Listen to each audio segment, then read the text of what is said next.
don't want to moderator YouTube. Eat it.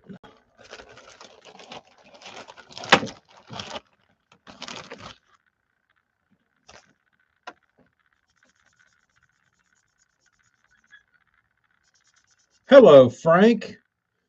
I am alive. I am BBC. Just half dead. There you go, Jeremy. John, Theo. I'm here. Finally. I have had some what's up, Daryl? I have had some good so the baby's sick. Um so after I got to feeling better, the baby got sick and she had an ear infection, come to find out. So she hasn't been sleeping at night, and in order for her to go to school, she has to be well. So, or daycare. So, I guess it's more school, whatever they call it. I don't know. But she couldn't go because she was sick and she had a fever one day. So, Amy had to go to one of her storefronts that's opening. So, she couldn't be at home. So, I had to be at home and be dad, daycare dad, which was fun, but couldn't work. And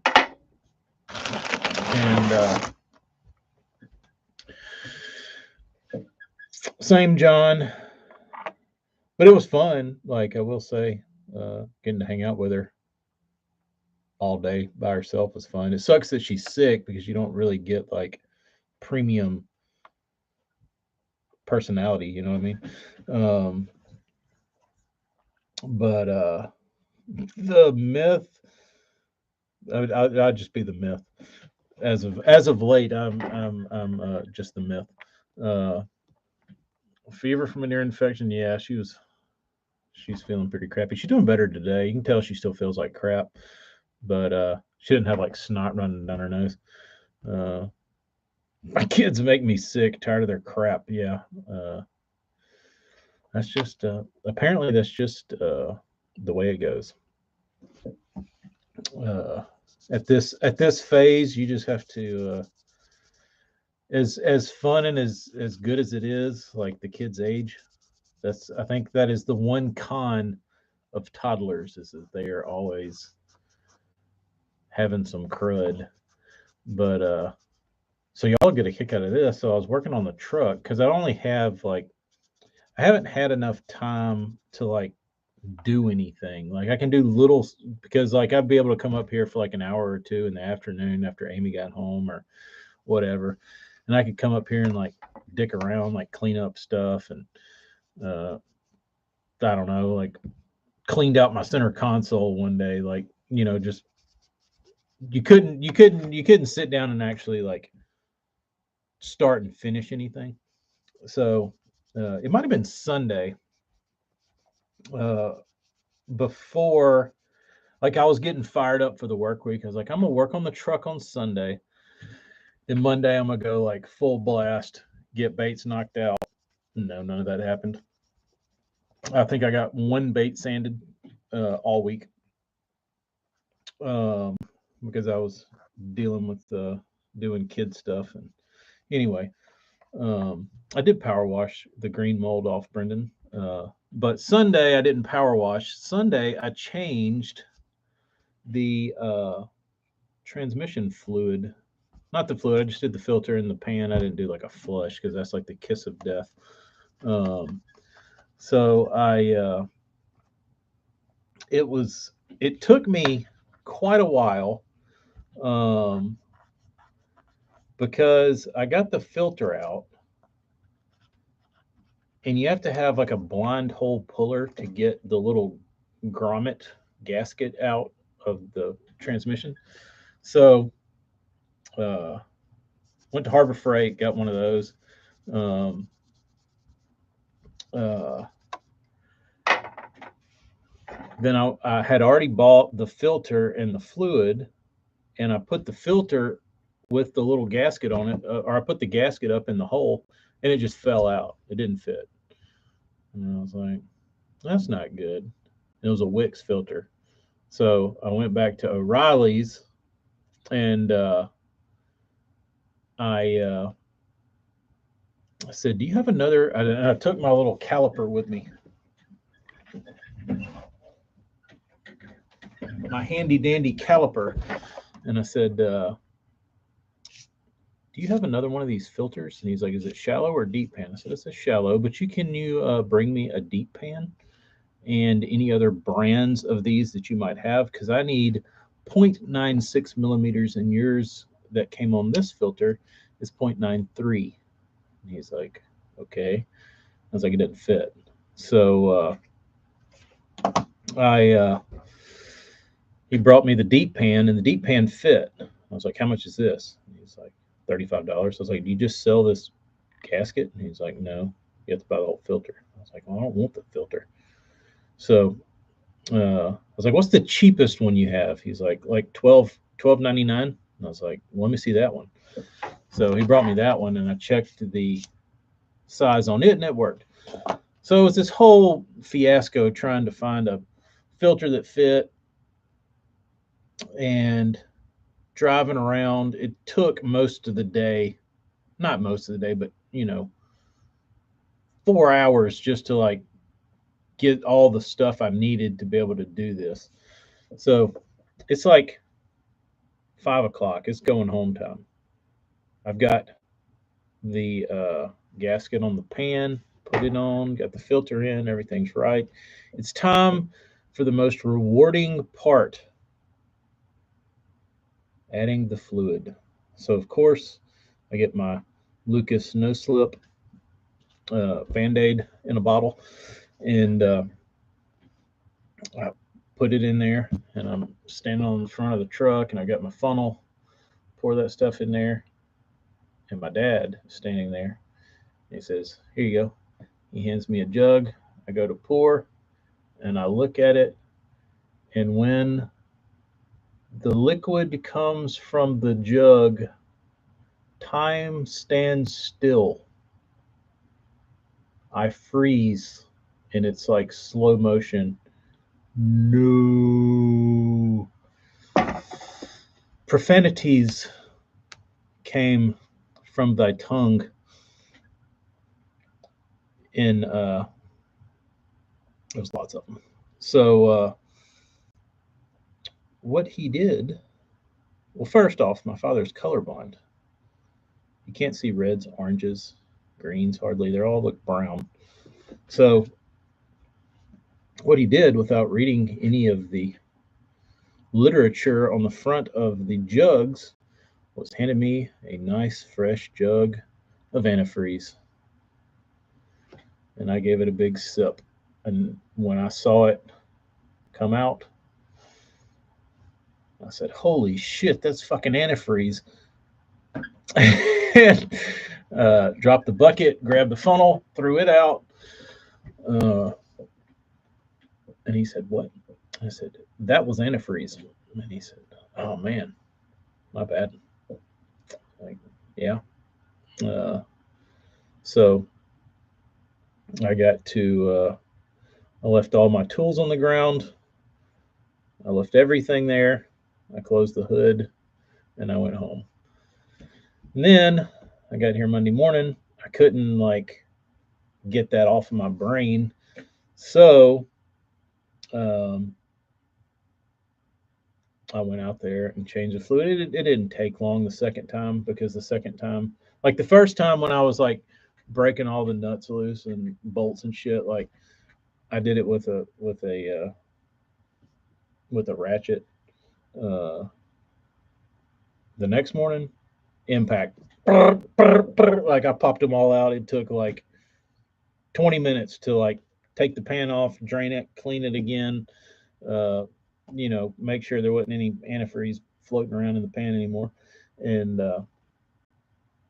so it didn't take nearly as long the second time. And I torqued them all down to spec, actually. This is the first time in my life I've ever torqued anything to spec. And I thought, it's got a gasket on it, it's a transmission, probably should torque spigot. So 8 foot-pounds on your transmission pan of your OBS 88 to 99 Chevrolet, if you're curious. So anyway, got that done. Went and drove it. Guess what? It sporadically shifts whenever it wants to, or sometimes it doesn't at all. So I think it's my speed sensor. I think the speed sensor has done something over sitting for long amounts of time that the speed sensor is wonky, because I've got an ABS light. My speedometer works when it wants to, and the transmission shifts whenever it feels like it. So I'm thinking it's that sensor. But problem with that is, if you want to go to O'Reilly's and buy that, cost you about $100, $150. Or from Rock Auto, $35. So I have to wait for Rock Auto to send me a speed sensor. Haven't ordered it yet because I need more stuff. Brakes, those would be good. But yeah, it's been quite the saga with the blue truck. The thing runs like a damn top is the problem. But it's been actually pretty. It's been pretty enjoyable.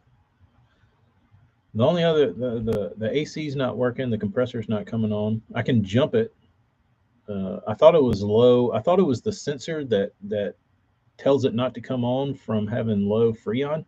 So I put some Freon in it, thinking it would like jump start it, but that didn't work either. So I don't know what the problem is.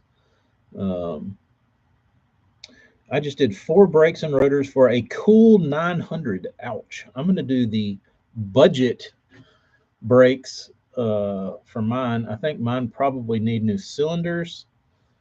I have drum on the back. Oh, the other thing I found out, which is real fun, is that upon crawling around under this truck after it's been sitting for 20 years, there's not a bushing left on anything. Shock, front end stabilizer, nothing. They all rattle. They're all loose. Like, you can shake anything with a bushing on it, and they're non-existent. They're gone. I guess they were rubber and they just deteriorated, and they aren't there. So that'll be fun. Which it drives without them, but it's just annoying to listen to the rattle. Bad moon phases and pressure. Worse pressure. Ooh. Rock Auto all 4 wheels. Brakes for my truck, 175. Yeah. Morgan, you gotta go to Rock Auto, bro. Unless you bought some like super like sporty fancy stuff.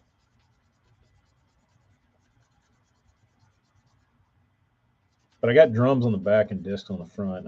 I'm really not looking forward to the damn drums. Not at all.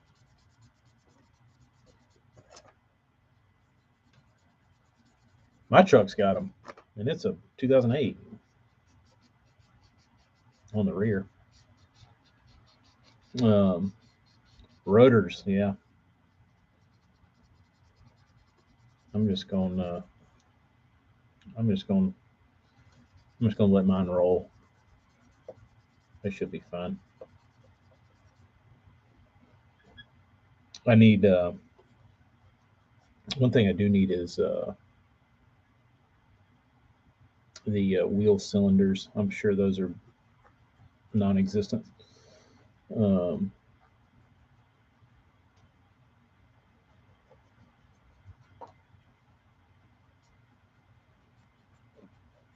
The other weird thing about this is I don't know if any of you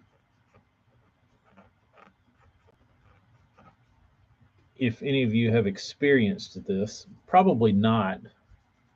Brendan, you might, but you might pay attention to this kind of stuff. So I haven't driven this truck since I was like 17, right? Well, when you're 17, you don't look at things like oil pressure, engine temp. I mean, some people do. I never did. Like, I just got in it and drove it. Uh, so now, when I crank it, like when I drive my truck around, all I do is stare at the gauges, like constantly. I just sit there and stare at oil pressure, and I stare at the engine temp, and I'll like just go back and forth, and then I'll kind of look at the road sometime. Um, so um, you just hop in and drive. So you will be able to relate to this, maybe, Brendan. So you just hop in and drive. So you'll be able to relate to this in 20 years. Um, so I hop in the blue truck, and the engine temp is like 150, which is like 60 degrees off of what I thought was normal. It's typically it's 210, straight up. Well, mine sits right there, and like 160, 150, something like that. I was like, man, that's low. Like, why? Like, why isn't this thing heating up? And then fuel pressure. I mean, the oil pressure was great, but I didn't know what was typical of that body style or that 5.7. I didn't know what's typical operating, temperatures and shit like that. So I had to get on the old internet and look around. I was like, is this normal? Come to find out, most people's trucks do run cool. Hey, John Pryor, what have you been doing?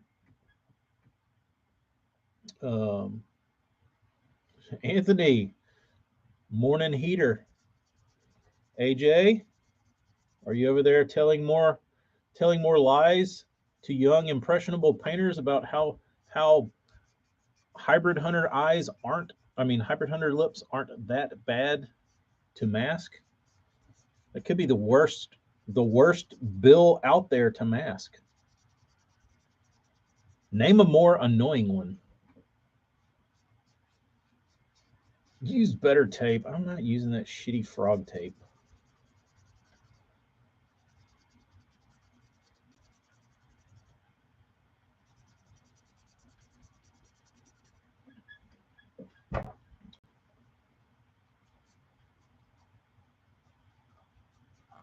AJ firing shots against 3M. Dude, I've been using straight up China tape. Like,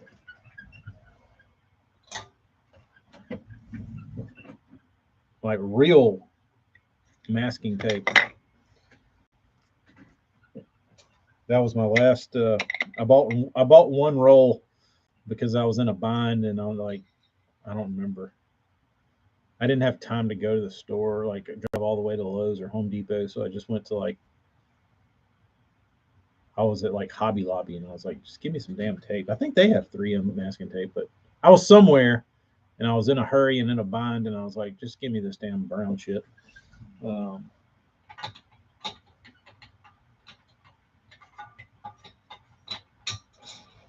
worked pretty good.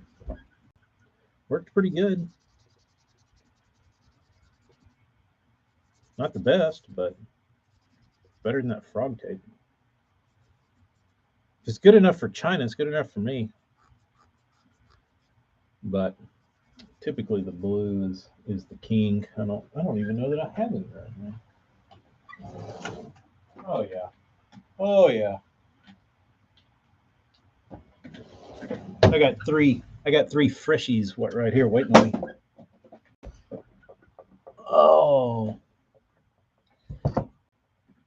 JP, somebody told me that there is another fake John Pryor Instagram account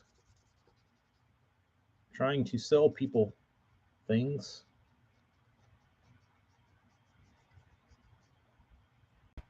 Kyle, do you listen to country music? John, you'll have to consult with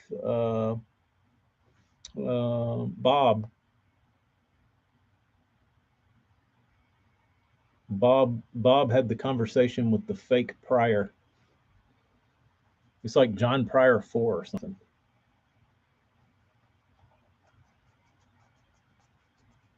Very, very little, huh?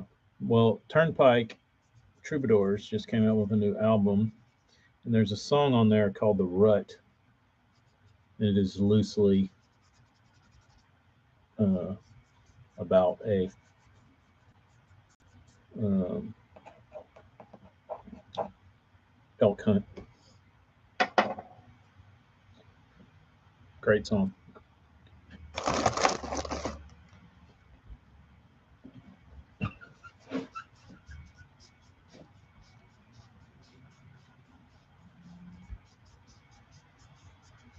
AJ, the only problem I've ever had with the green tape was that it didn't stick. That's my only beef with the green tape. It wasn't adhesive enough. I could like, it would move.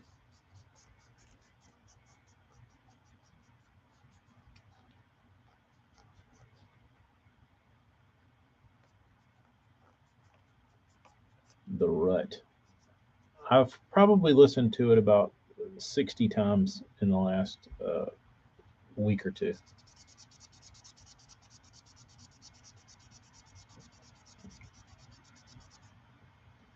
Pryor, you got a masking tape preference? You better not say frog tape. It's to me, it is an incredibly well written song.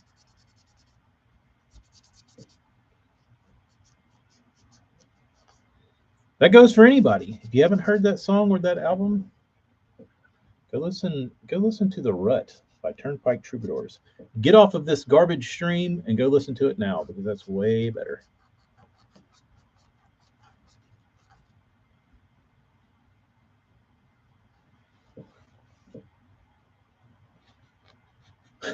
Later, cheapest shit you can find. There you go. There you go.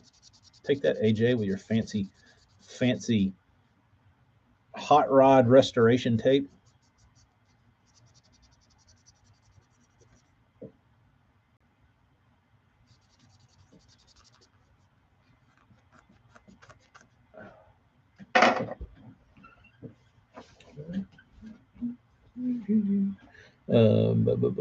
Hella's not catching any bass this morning. The pressure has got him down, says everybody else. What else did I miss? Morgan just spent a G on his rotors and his brakes. Um,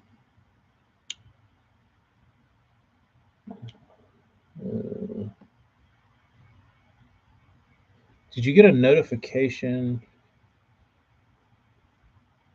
about UPS starting a first class level shipping service? No, I didn't. But AJ, can you explain to me, please, what USPS is doing with their first class shipping and the Ground Advantage? They're the same price. Like, and it says it's the same amount of time. The only thing, I'm not going to listen to it now, but I added The Rut. I mean, if you like that type of music, I think it's one of the better written songs I've heard in a while. Uh, but yeah, I don't know what I don't know what's going on with USPS. It's the same thing. They're combining first class and parcel select. Like they're like, oh, try Ground Advantage for the same price as first class.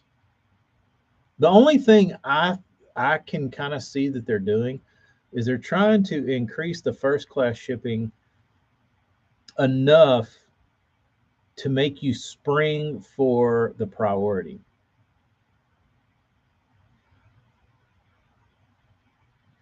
I don't even know why Ground Advantage is even like what it even means now that it's the same price.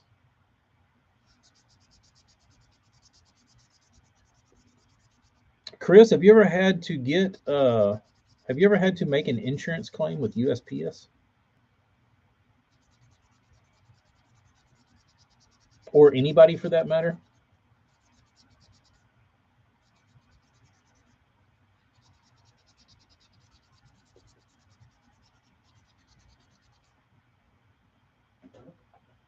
There you go, Anthony. That's a good driving song. I typically don't like slower like beats and or songs with like slow kind of tempo songs, but man, that one gets me. Maybe it's just relatable. Maybe that's what it is. Maybe it's the point of my life where that song like speaks to me.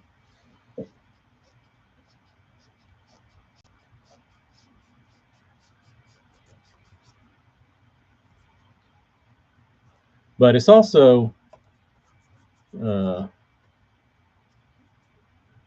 I don't know, like I follow them and Evan Felkers had his issues with alcohol and getting divorced and all that kind of shit. So it's kind of interesting to see like listen to his music and then see this album coming off like dropping the booze and getting married to his first wife again and like seeing kind of his perspective in songwriting. When I select first class, the label prints ground. Yeah, I don't know what the hell is going on. It's Jim. It makes 0 sense. Um, like I said, the only thing I can think they're doing is they're trying to weasel everybody into just being like, oh, it's only another dollar to send priority. Let me just do priority. Um, Friday night Patreon would be fun. I don't know. I don't have a guest. I don't have a guest because my schedule has been so shitty. Things seemingly fall out of the sky these days to make your neck swell up. Uh,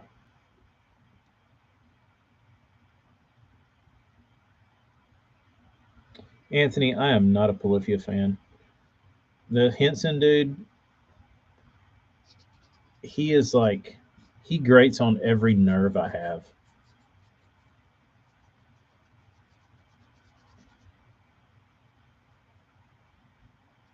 They should have kept first class, dropped parcel select, and allowed for heavier packages.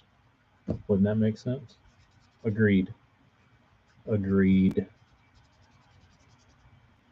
Well, now they're just going to confuse people. Nobody's going to know what's what.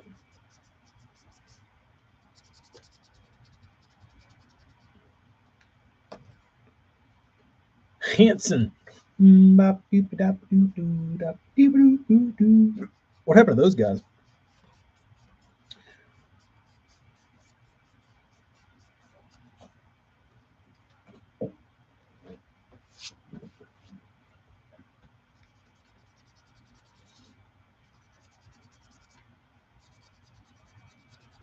Whatever happened to Hanson?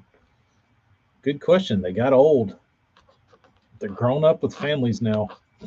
Frank is the Hanson super fan. The rates are cheaper after 16 ounces, especially in your region. Not sure why all the hate. UPS is also a good alternative after 2 pounds or more. What rates are cheaper after 16 ounces?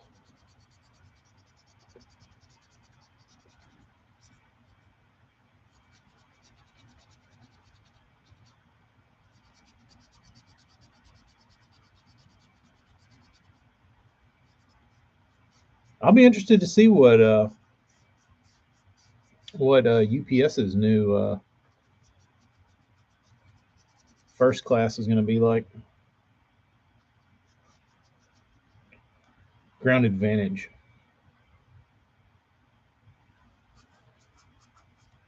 Maybe that's why I don't. Maybe that's why I don't see the differences, because I typically.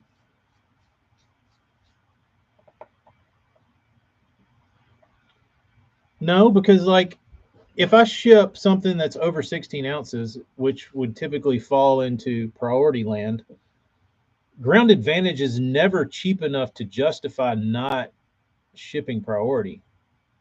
So it's like right there in like purgatory where it doesn't make sense to ever use it in what I do. I don't know. I haven't figured that out yet.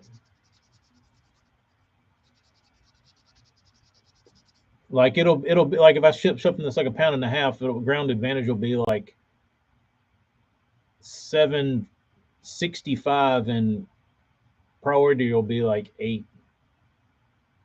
I don't know. Maybe I need to get bigger, real big stuff. I don't know. Do I have any rants I've been holding out?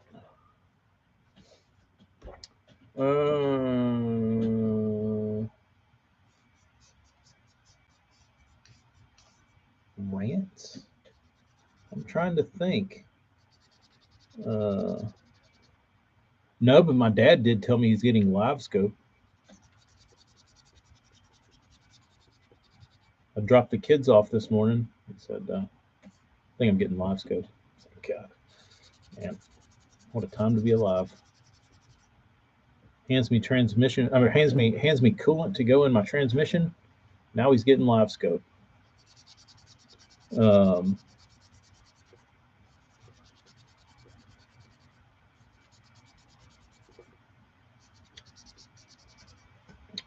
Jeremy, that's the other thing with like I ship USPS all the time, always have since I've ever started, and I think the only time I've ever gotten screwed was by no fault of USPS. This guy really hosed me.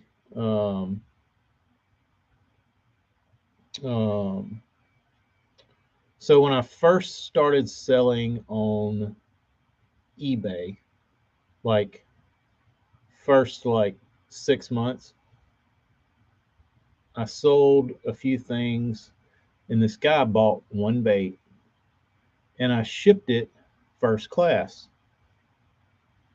But back then, I didn't have like a printer or anything. I would just like longhand write on the label or on the package, and then I would go to the post office with the guy's address and on like a piece of paper and like write it on there.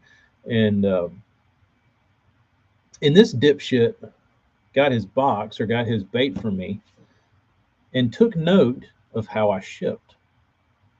Well, then he went through and ordered all my baits. Like not all of them, but he ordered like once he got that one in, he ordered like 4 more. I was like, sweet, great. Well, once I mailed those, he filed a claim with with eBay, that he never received them. And he did that because I sent them first class, longhand style, and there was no tracking. So this piece of shit knew that they couldn't trace it. So when he filed a claim, they said, oh, these never showed up. Where's the tracking? He taught me a very, very valuable lesson. And I was like, dude, I know you got those fucking baits. I know I didn't like write the address wrong. Like, you got those baits. You just screwed me. So I figured it out. And yeah, the dude ripped me off of 4 baits or 5 baits, whatever. He got his free baits and he got his money back. Yeah. So that was a very early on lesson I learned. But besides that one, Buka from Bullshad needed some baits painted in a rush. So he sent me a box. I think it was big box. I think I estimated the value to be around 10 grand in baits. And Jeremy, I think he was in Colorado or somewhere. Colorado or like he was somewhere out west kind of, and I was like, you're a long way away. But so Buka sends me this giant box, like hundreds of baits, glides, crank downs, 4x4s, all everything. And he said he sends me a message. Oh, there's no way I have this address. It's probably from like 2011 or 2012 or something. It's like way long gone. But anyway, so Buka sends me this huge box, and he sends it like overnight or something. He like sends me a message the next day. He's like, "Hey bud, those baits come in?" No. All right. So where's the tracking? Is how I have to find it. So the next day rolls around. The baits show up. No baits. I said, hmm. The next day goes by. Any baits? Nope. So a week goes by. Box of baits is missing. And he said, well, I guess I'm just going to have to send you another box. So, whatever. So sends me another box. I get to work on them, whatever. I think this lady from the post office called me, and she was asking me all these questions, and she was like the postmaster from down here, and she's trying to find this box, and Buka's trying to find it. Everybody's trying to find this box, and they don't know where it is. And the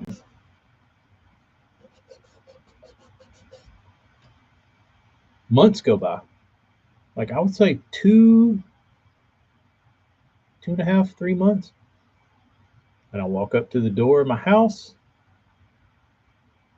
and there's a beat to shit box sitting there. It's got all these stickers and stuff on it. Like, what is this? So I like cut it open, flip it up. Box full of bullshads. It made it. It took 2 months, but it made it. But that was the only one that like went missing. That was, and it was probably the most valuable the most valuable package that anybody had ever sent me. It was the one I've only had like actually be gone. But it did show up.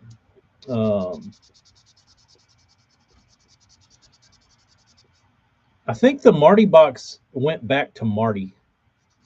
If I recall, there was an error on that box.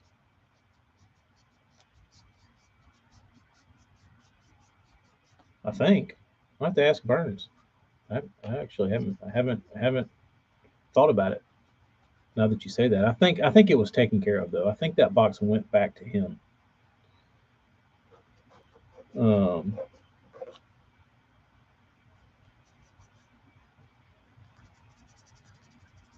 Trying to think any other USPS shipping stories that I've got.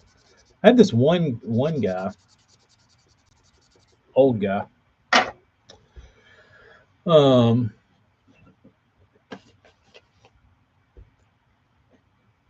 had one go missing, just one bait, sent him another one. They both got delivered the same day. How about that? 2-for-1 deal. So if anybody's out there ordering from Horseshoe Customs, just call him when you get your order and say you didn't get it, and then he'll send you another one and you get another order for free because he's a nice guy. But I painted 3 bull shads for a guy, and the guy told me I should have picked up on it. I should have picked up on it, but when it was time to ship his baits, he was like, "Let me know when you ship them, because I think my mailman guy is stealing my packages." And I was like, "No, he's not, but okay, whatever." And so I, in no conversation was it ever mentioned on a shipping preference. He never asked for uh, insurance. He never asked for priority. He never asked for first class. He never asked for anything. He just said, "Let me know when you ship them." I said, "Okay." So I sent him his baits. Tracking number says delivered at house in mailbox or whatever. Um, and he sends me a message and he said, "The mailman stole my baits." I said, "Oh, he did?" And he's like, "Yeah." And he said, "I don't, they haven't showed up. Do you have the tracking?" I said, "Sure." So I sent him the tracking, and he said, they're not here. I'm like, "Well, it says they were delivered." And he said, "Well, I think my postman stole them." I was like, "Well, that's between you and the post office." And he's like, "No, you owe me baits." I'm like, "Do I?" Because they said they're at your house. And he was like, "Well, you didn't insure them." I was like, "You didn't tell me to." He was like, "Well, I just thought that." So it's like, what do you do with this guy? It's the only guy I've ever had do this. And so I was like, well, maybe you should take that up with your post office if your packages are being stolen, because they're marked delivered. And if they're not delivered, uh, yeah, he wanted me to mysteriously know that he wanted insurance, and he wanted me to buy him all new bull shads. So I told him, "You didn't want insurance. You didn't ask for insurance. I, like, I don't care. You know what I mean? Like, if you're paying for insurance, he paid. I mean, he paid for shipping. What do I care about adding insurance to it? I don't. Like, it doesn't matter to me." Um, so he would talk to me like I was against insuring his package, which really irked me. So uh, anyway, their insurance is a total scam. So because they would have told him, "It says delivered. We can't give you an insurance claim on a package that was delivered. Sorry, eat a dick." So it wouldn't have done any good anyway. So anyway, this guy, this dude would like get on my Instagram posts and be like, "Oh, these are nice baits." Uh, it would, and he would make some comment about like shipping them and never getting them. Like, it'd be cool to have these if you could ever get them in the mail and not like get screwed, or if you wouldn't screw people and like. And I was like, "What? Send your baits with tracking that show they got delivered to your house?" He was really, really odd. Angry Bird. But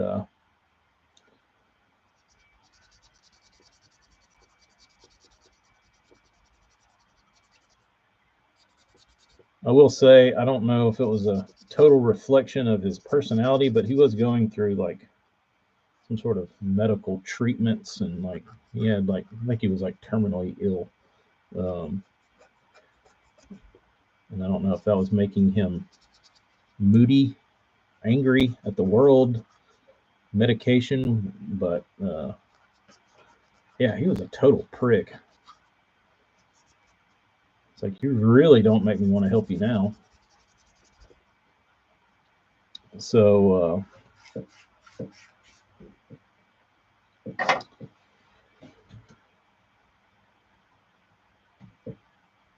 that would have been nice, Jeremy, if he was very particular about his shipping. He should have just sent a return label.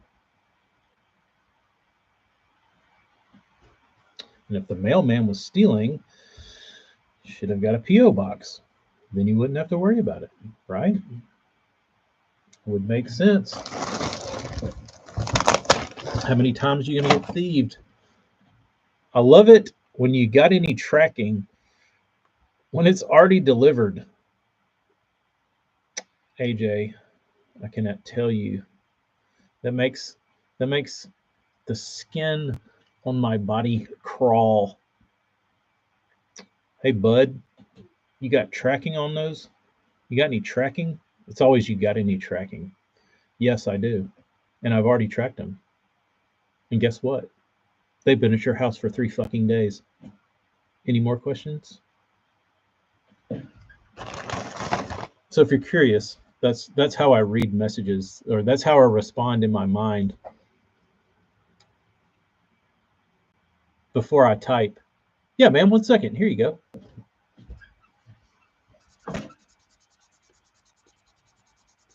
That's what I'm really thinking. Yes. Walk your lazy ass out to the mailbox and look.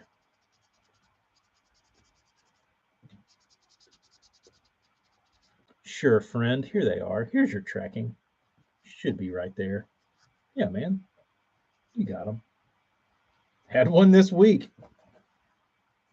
Got any tracking? Sure do.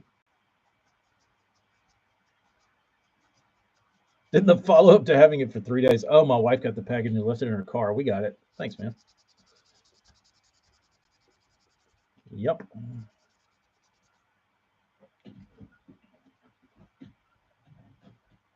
Uh, anyone use the Zoom split tail trailers on a bladed jig? Yes. Not as much anymore, but I do from time to time. It's like the lots of action. Lets the bait swim freely. Um, great trailer. So it's the original trailer that's always come with them. It's hard to beat. I don't like bulk on my chatterbaits. Like, I know guys that'll use like big, like huge, bulky, like a spicy beaver. Like, put a whole spicy beaver on there or something. It's like, it just feels awful. Like your 3/8 ounce chatterbait now feels like it's like an ounce and a half. It's like reeling in a wet sock that ticks a little bit. Um,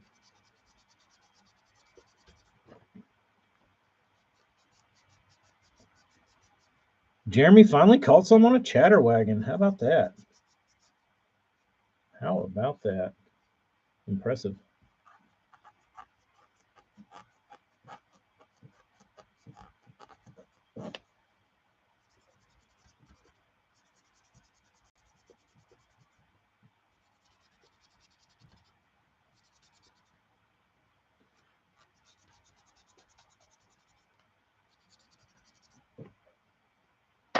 Hey man, got any tracking?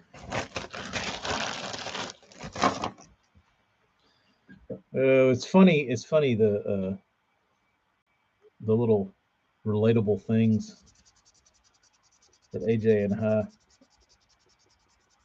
get to laugh about. Questions like, do you have any tracking? Brendan, they are. Frank, let me check it. I haven't looked.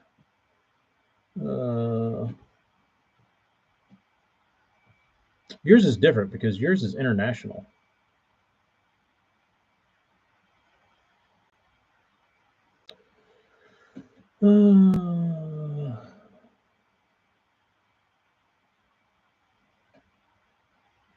Frank the Tank.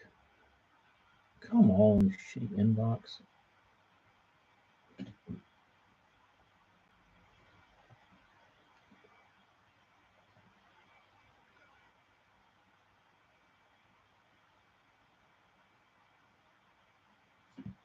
Oh, I might have to do it the old-fashioned way.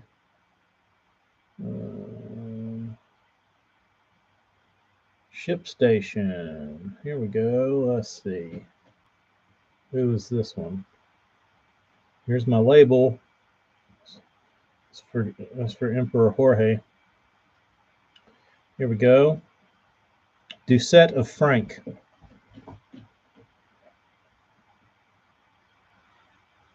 Your item was processed through a facility in Toronto, Canada, September 22nd at 8:49 a.m. It is currently in transit to its destination. It has made it through customs. Clearance complete.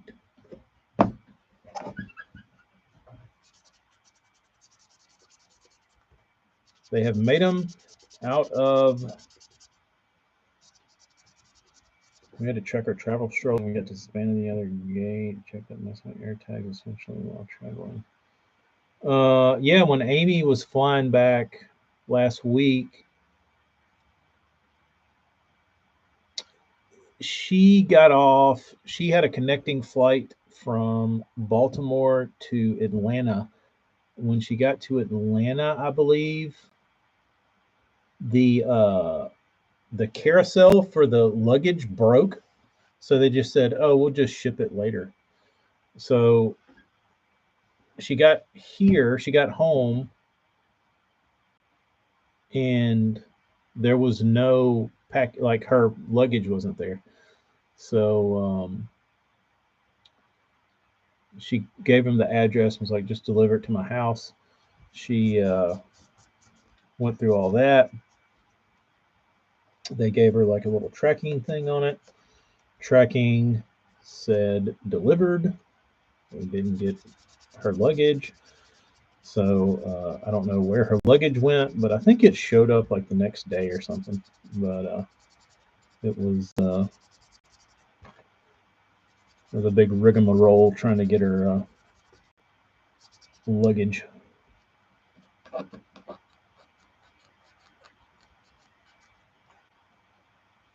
Get some roadblocks.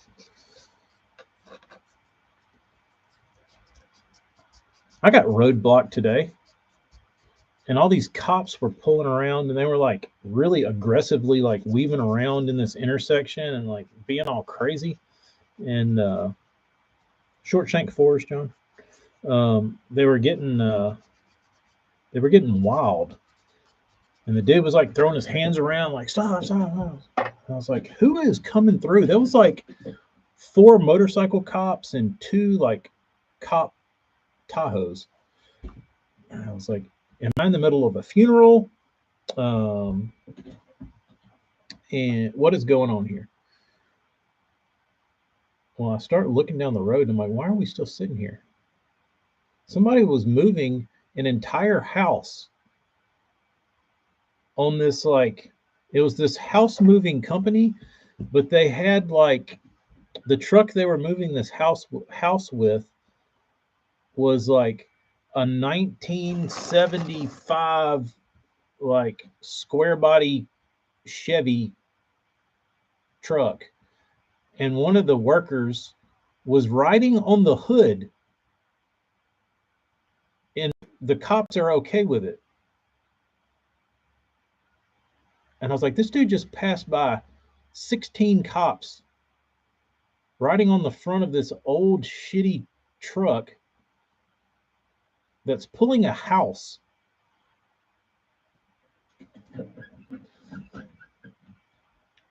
Did you see the video of the cop knocking over a bicycle delivery guy to make way for a police convoy? No, it did not. No, it did not. Did Mickey ever make a first gen workhorse that did not swim very good? No, that is not. Mickey doesn't do that. I will say no, because the thing about Mickey is Mickey has no reason to release a bait that doesn't work. And I won't, like, by work I mean swim right. Like, it doesn't matter to him. You know what I mean? Like, he's got enough baits that he can build. He doesn't need to put out a shitty one. Why? You know what I mean? Like, he didn't need to put out a workhorse when he built a workhorse. Like, it wasn't like he was rushing to get a bait out. Because, in all honesty, he probably had that bait for years and years and years before that bait was ever released. I have a workhorse that has a weird joint.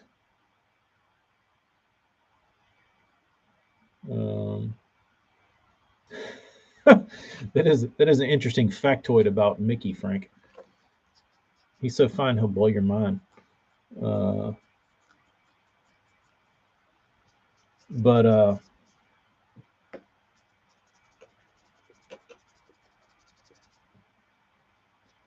the only thing, Brendan, I could think of is maybe it was a tester.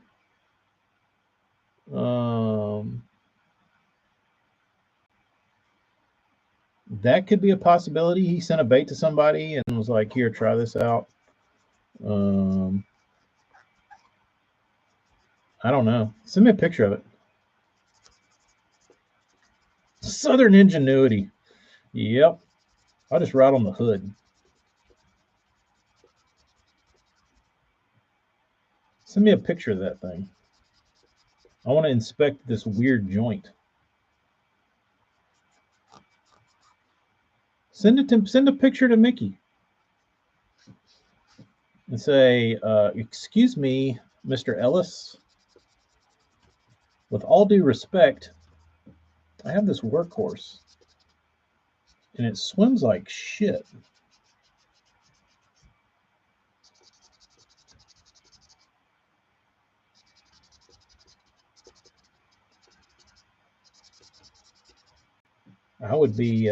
I'd be interested to see it.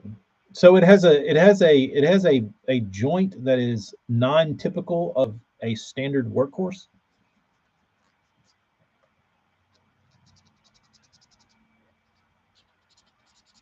And you can't tune it because all his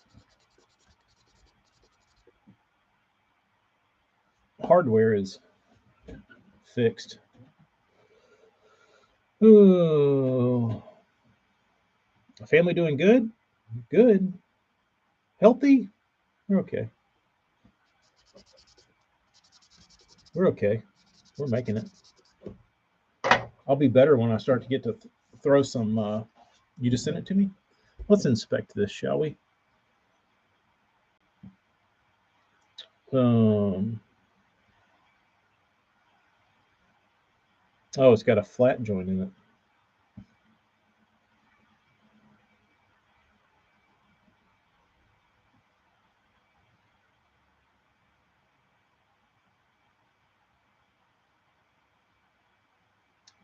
Did you paint it?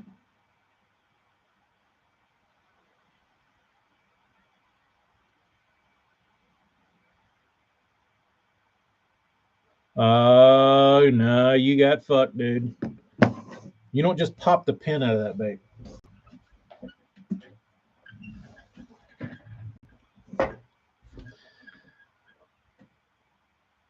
that bait has been tinkered with.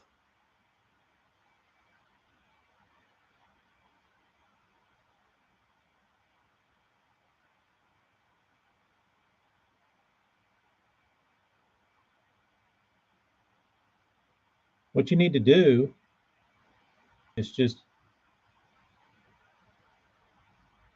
fix it.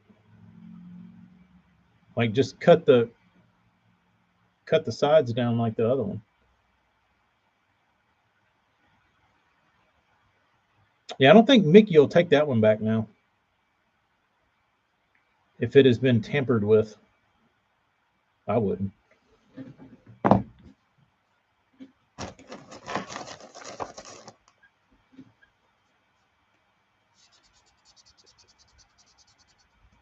Someone bamboozled you.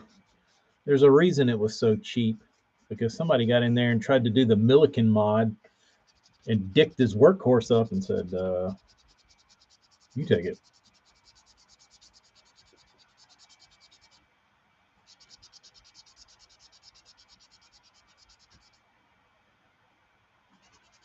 Maybe not. Maybe he just took the pin. Maybe he's being honest. Maybe he just took the pin off because he couldn't get it to run right to begin with. I think you painting it. Doesn't help. From what I understand, if you paint a bait, that voids all warranties with 316.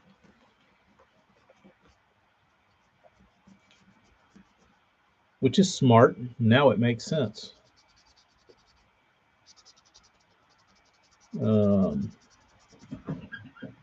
So you might just be stuck with a chopper.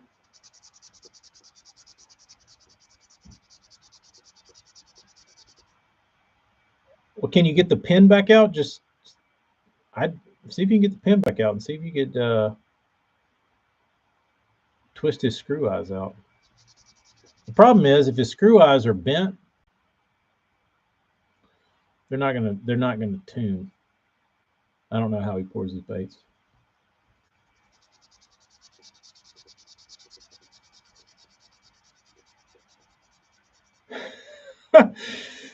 First bit of advice, call Mickey.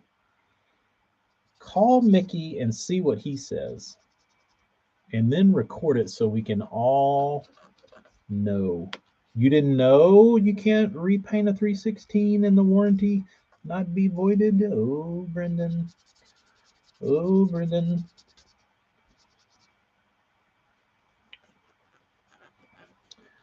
Me and Mickey were going to work out a deal back in the day where I was going to be the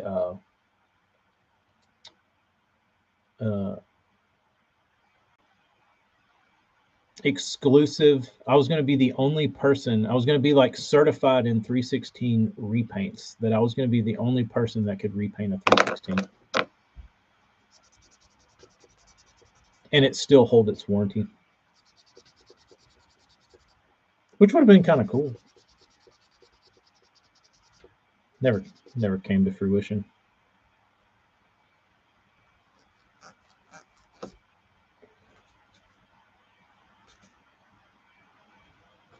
That was back when exciting shit used to happen, when people called me on the phone constantly wanting to do cool shit.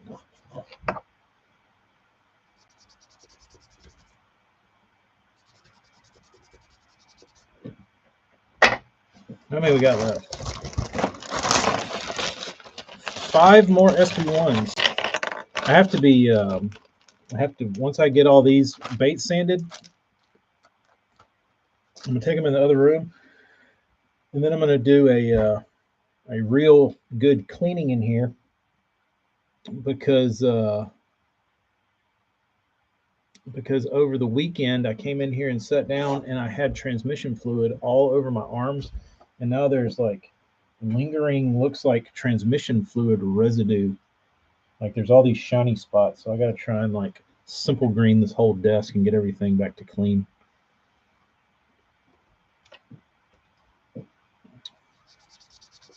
Brennan, I bet you can make that thing swim, dude. If you can get the pin out and you can get the thing to the eyes to turn without breaking, I bet you could loosen them up. Get a little gap in there, make it swim. Anthony Guggen has contacted me, but it wasn't a big contract.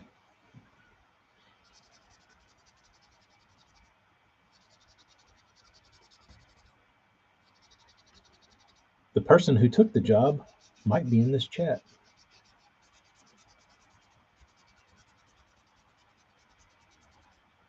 Screw eyes do not turn. That's unfortunate. I wonder if you could put a split ring on them.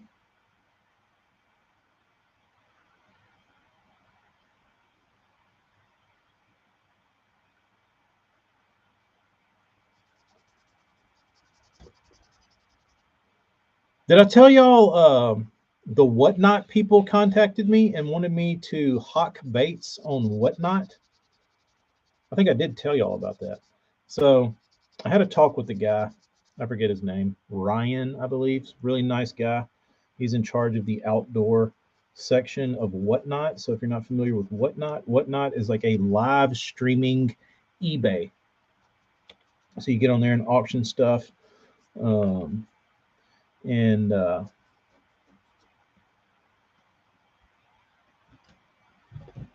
isopropyl work? I have that. So, denatured is like the stuff that's in a can.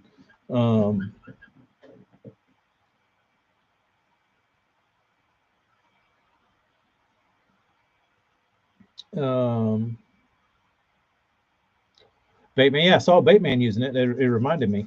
So the guy, when I talked to him, he was very nice, and he had big plans for this outdoor sector, and we talked for a while. I told him my wants and needs, and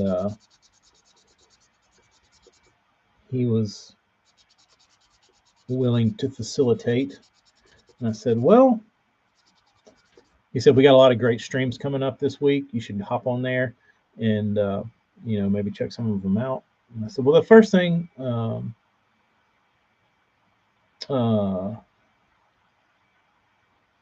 need to do is I need to download the app and I need to see what this is all about. So I downloaded the app after I got off the phone with the guy, and I started watching some of these fishing streams, and they were so bad, dude. They were awful. Like, it was like ShamWow, and the dudes didn't even know what they were selling. Like, it was terrible, and you could tell. Yeah, I think he might put a 90 in. He might bend his screw eyes with a 90 in them and then mold them in so they never move.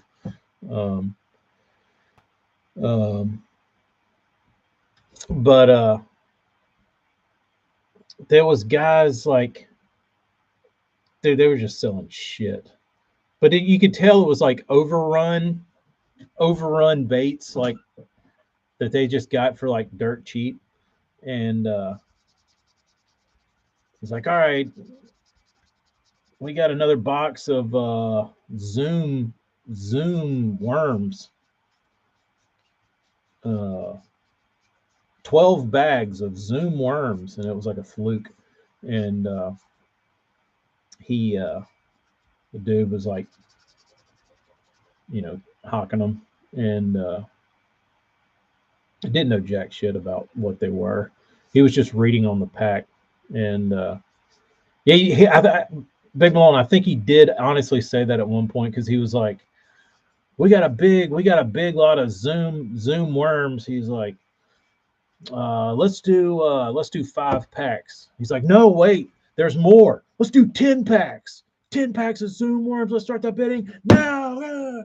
And like everybody was like $2, $3.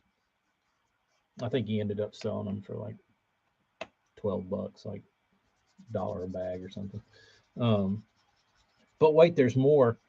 Uh, it did seem like a QVC kind of infomercial, and I don't know, it was bad. Or if you've ever been on Alibaba and watched their live like demos, it was kind of like that, where they got all the like blinking lights in the back, and it's just like it's like there's a circus going on behind them, um, and you just can't really focus on anything because there's like blinking lights, and then there's like a little monkey with the symbol like hopping around in the background, and then there's like it was just weird. So I watched that and I was like, you know what? I don't know. I don't know about this. Could be fun though. Could be fun. Banned in fishing tournaments. Yes. Banned in fishing tournaments. What got banned? The walking worm. Hello, Travis Stearman. You've been throwing a spinnerbait around any this fall? Y'all seeing cooler weather?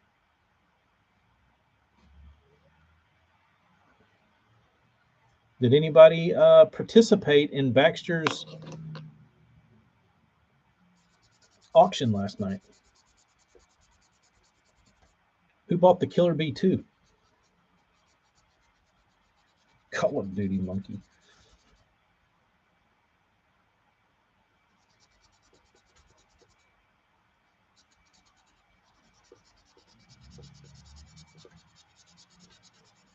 No fishing. Complete the shop. That'll be exciting. That'll be nice to get that out of the way. What'll be nice to get out of the way is this next bag of baits. Is that the JDM Berkeley spinnerbait? The Dex? Is that the one they did for the Japanese market?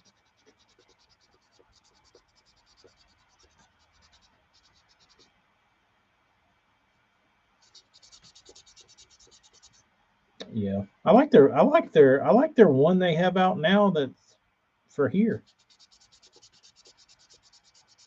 for us American plebes.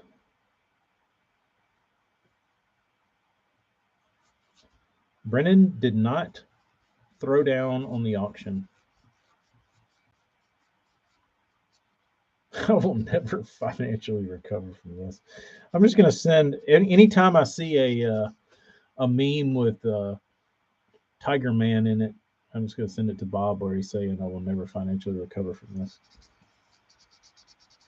Dude, what a great time to be alive when that shit came out.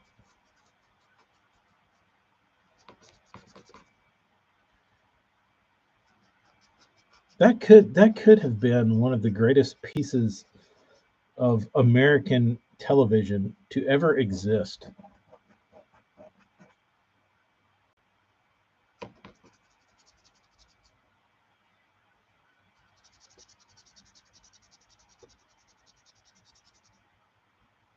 You see, Hank Parker sold 1,000 spinnerbaits at 10 a crack in a couple of hours.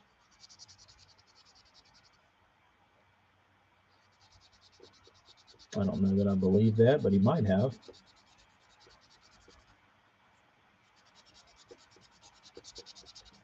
He might have.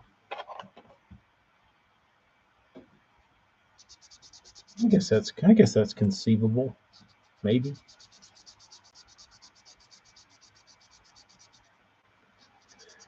Travis, it's worth a watch, dude.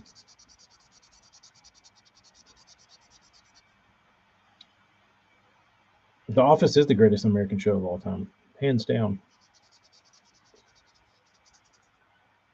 Followed by East Side or Eastbound and Down, followed by It's Always Sunny in Philadelphia.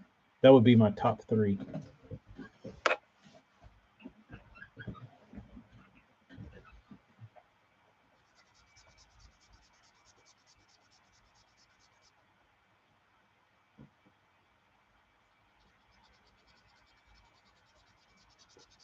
Tom, you might just send him a friendly reminder. Not watched a single episode of The Office. Wow.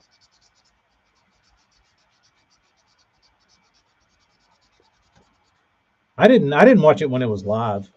I watched it like years later.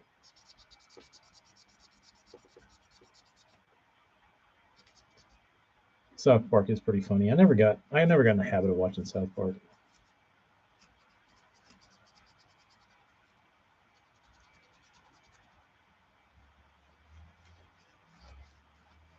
Is Amy Schaefer the Ric Flair of car sales? Possibly.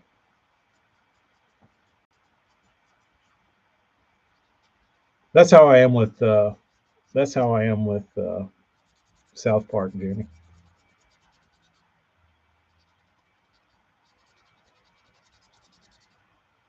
What's that meth show? I never watched it either. That one was pretty popular. And that like medieval show that everybody watched.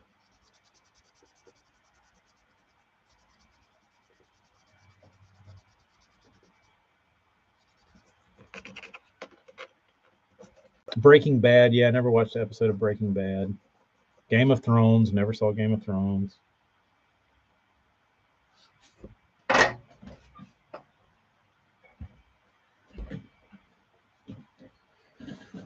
Um, oh yeah, Mini Rat. The first thing we have to decide is what the tail is going to be, how the tail is going to be done.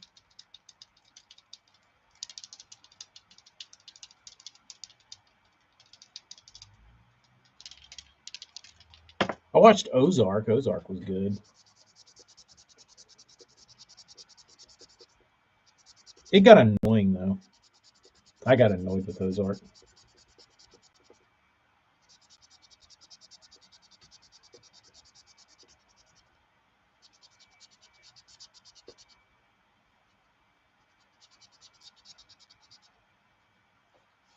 I haven't yet, John. I've got to go swim a. Somebody asked for a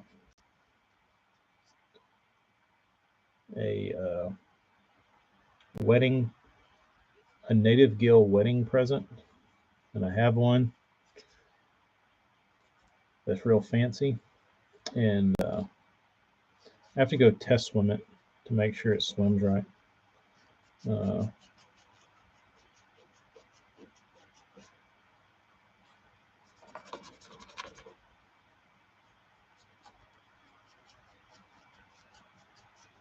I'm a fan of both.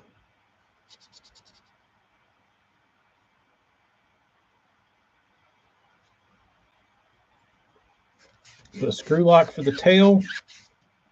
Yeah, that would be nice.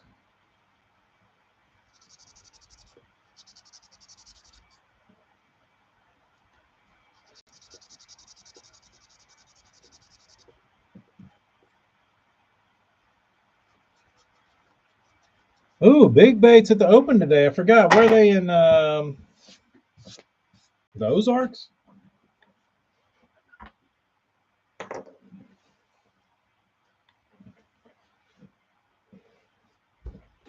Yeah, typically Kyle. You know what's one I really love still to this day that never seems to get old? That is just good, wholesome, make you feel good television. Duck Dynasty. I love Duck Dynasty. Like the first couple seasons.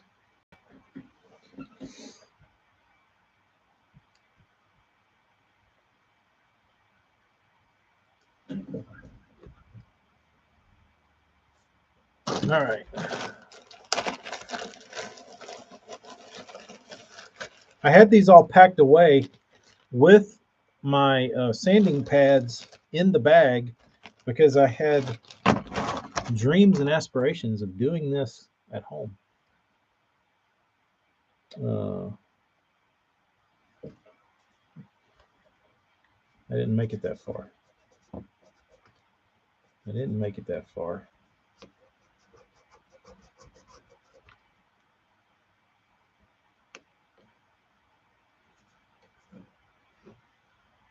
Somebody I was talking to recently was talking about that they loved, like their kid loved Duck Dynasty. And I'm like, oh yeah, my kid watches Duck Dynasty all the time. It's like his favorite show.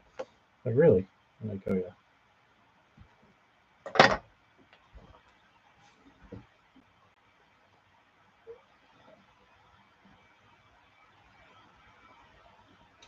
Yeah, Phil was a handful back in the day.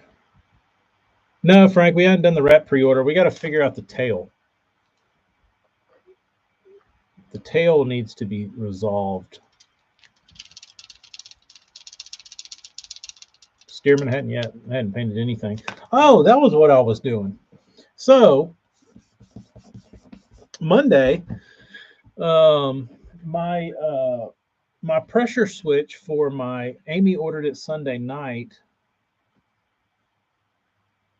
My pressure switch for my compressor. So I knew it wasn't going to be here Monday, so I was gonna sand on these and get them ready to paint. But I had to redo my transmission. So instead of sanding these, I worked on my transmission because I didn't have a compressor, whatever. So the part shows up Tuesday afternoon. So Wednesday, I'm gonna put the trans. I'm gonna put the pressure switch on the compressor. So I take the whole damn thing apart, take all the fittings off, get it put back together, and there is a line that runs from the pressure switch up into the tank, and I think it's like the feed line. So I think it's the N. So anyway, I turned the compressor on. I wired the switch backwards. It throws the breaker and like power shuts down. I was like, "Gee." So I take the top off and I look at my picture I took of my old wiring, because that's the type of guy I am now. I take pictures of things so I could remember how to wire it. Well, I did the opposite of this for some reason. I wasn't thinking, and I did that and redid the the wiring. Then I had to go to lunch because it was my mother's birthday. So me and my sister went with my mom out to eat lunch. Came back, turned it on. It starts filling up, and everything was good. And then I hear a little hiss. I was like, oh, we got a little leaky. So I take a little squirt bottle of soapy water, squirt it on there. I get the bubbles on the fitting. I was like, all right. So take it off, and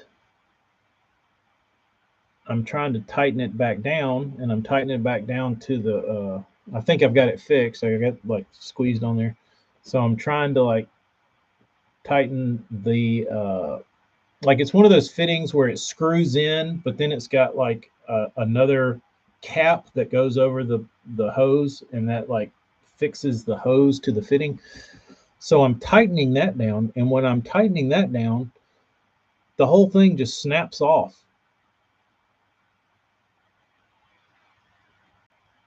Inside the brand new thing. I was like, great. So I sheared that piece of shit off, and that was brand new. So then I had to dig that out and find something else to replace it. And I found some little push-on fitting that actually fit that I had in my shop. Um, but what was a 30-minute project turned into a lot longer. Yeah, this is the California Air Tools. And I will say something about California Air Tools is that I thought they were like better than average. Like I thought they made nice compressors. Like they had a reputation of making good shit. Like I looked when I looked up the when I looked up I didn't look up the exact, like I knew what the pressure switch looked like, and that's what I was going off of, and I knew like what it was, all the ratings for it. So I wasn't trying to find the exact one that came on it. I just wanted to find this, one that did the same thing. Um, so I got on Amazon and looked up, air compressor switch, whatever, and this one pops up for like $15, like the cheapest one on Amazon. Guess what? That's the one that comes on it from the factory. The cheapest, shittiest switch that they sell. They couldn't even upgrade the damn switch. So after I saw that, I was like, yeah, I'm not buying this anymore. So looking back, I would probably go buy the Force or something from Harbor Freight, which those are still expensive as shit. I was looking at one of those a couple days ago when I went and bought that blind air puller. I mean that blind hole puller. Um, I would buy the silver and red one from Harbor Freight. Uh,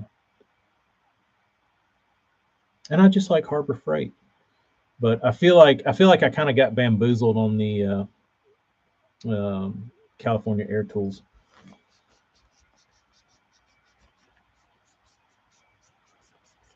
But I learned my lesson. But the deal with it is like the the motor has been fine. I don't think it's some sort of like proprietary motor that they had built. It's just some shit out of a damn sweatshop in China.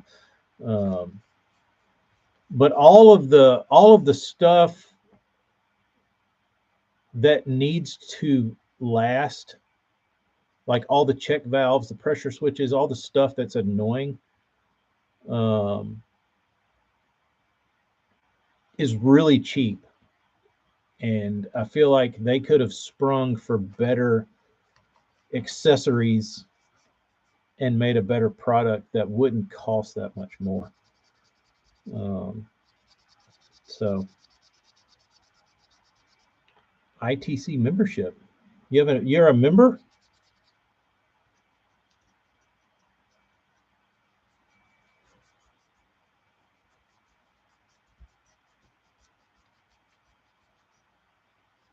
So if you're looking for a compressor, California Air Tools is not fancy. They're bullshit.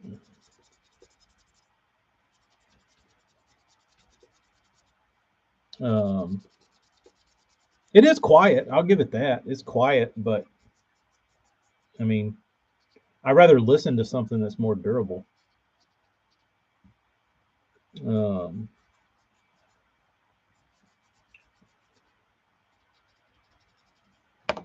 but like I said, the motor's been fine. Pump, motor, whatever, all that seems to be fine. It's just all the stuff that bolts onto it is trash. You could probably rebuild one and just rebuild it with better stuff and make a really really good compressor using their motor. Um, but as is, it's not a it's not the high quality I thought it was. But I had never like diagnosed any of the parts and like shopped for parts for it. And then I started doing that and realizing that they're all shit. Yeah, fixing is a thing of the past. Uh, Wait a minute, you need parts for something? Yeah, yeah, I do.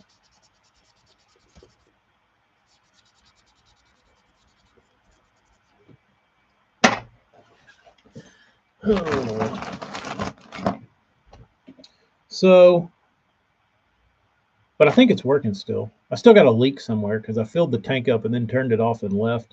And then I came back a little while later and it was all drained out. So that's inevitable. And I don't know what they put on their fittings, but it wasn't tape. It was some sort of goo. And it was like this thick white Loctite, like thread locker. I don't know what it was, dude. It was really hard to get off.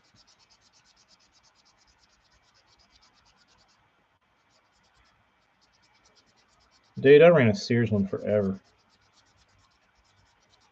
I miss Craftsman and Sears. Oh, it wasn't plumber's tape, hella. It was plumber's something else.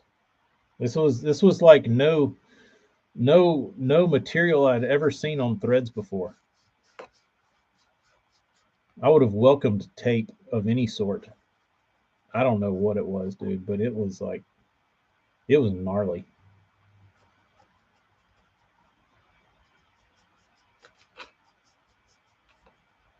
40-gallon. That's a big one. That's a big boy. Could have been Flex Seal, probably. Sounds like some thread sealant we use on pipes for fire sprinkler. Maybe something like that. I don't know. I don't know. There's no telling. There's no telling what the Chinese air compressor factory uses. No telling. It was white and thick and kind of hard.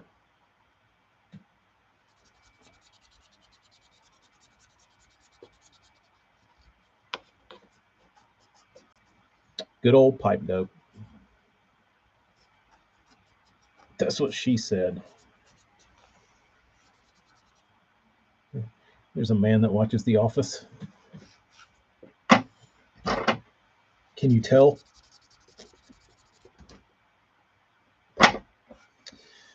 Oh.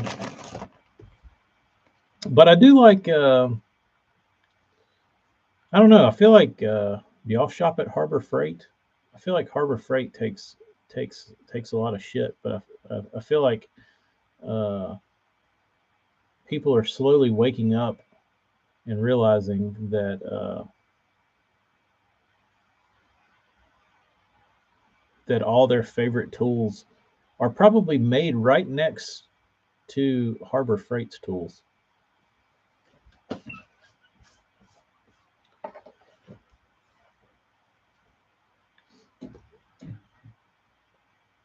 Kyle, did you know they sell aftermarket compressors that you can mount like on your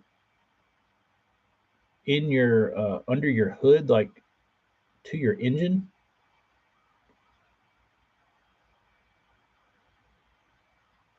Have you ever seen those? I didn't know they existed until like a couple months ago.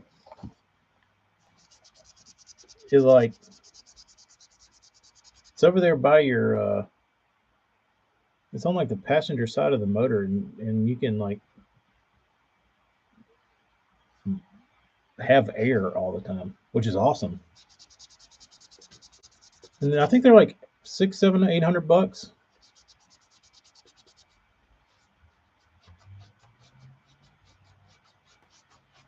Williams Tools and Snap-on. There was a time you didn't buy anything that plugged into Harbor Freight. Yeah, very true. Back then, anything like if you bought like a drill or anything like that, you were screwed. What is this chair doing? There we go.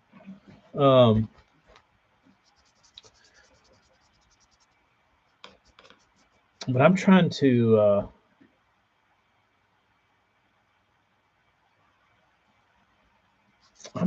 think what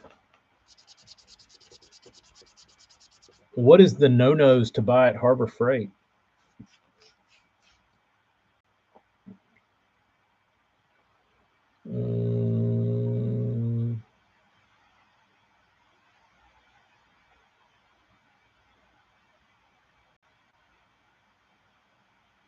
I don't know. I haven't tried their drills, but I think I saw a video on YouTube that somebody was comparing their like cordless drill to like a Milwaukee, and they like did good. Speed Air, is that the brand that makes the compressor that you put in your truck? Their candy is stale.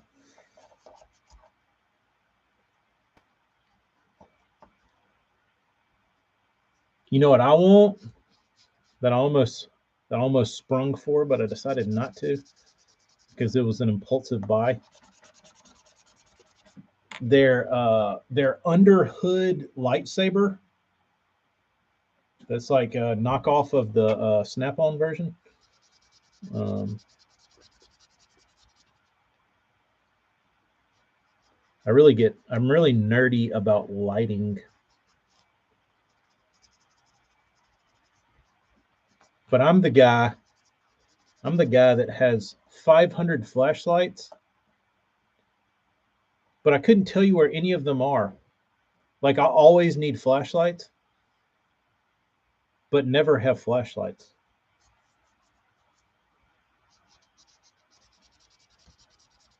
I've got some of their sandpaper. It's not 3M sandpaper, but depends on what you're sanding, I guess. Oh, the what's this? The Helping Hands, Hayden. Noob hands. Cutoff discs, jack stands have a lot of recalls. Cheap batteries are really bad. Um, we've got their 3-ton floor jack out there. I want the Badlands jack with the big tires on it because I don't know that there's anything that is more offensive to my ears as dragging a jack across concrete.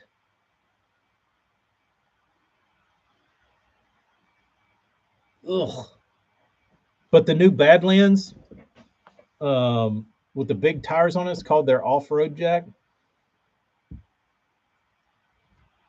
It's like $350, but I think it would be worth the $350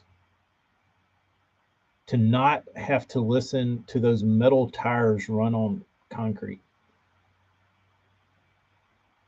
No, it's smart, Jeremy. If that's where the deals are, I didn't know that there was deals on floor jacks at pawn shops.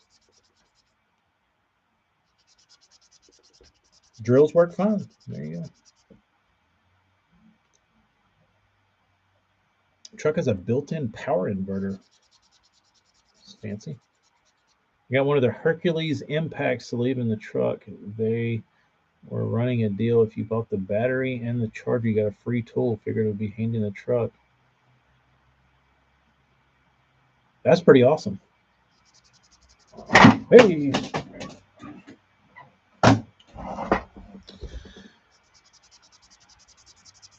Nothing like hopping out of your truck with a flat tire and not dreading it because you're like, oh, this isn't shit. I'll just jack this bitch up, hit it with an impact, and be done.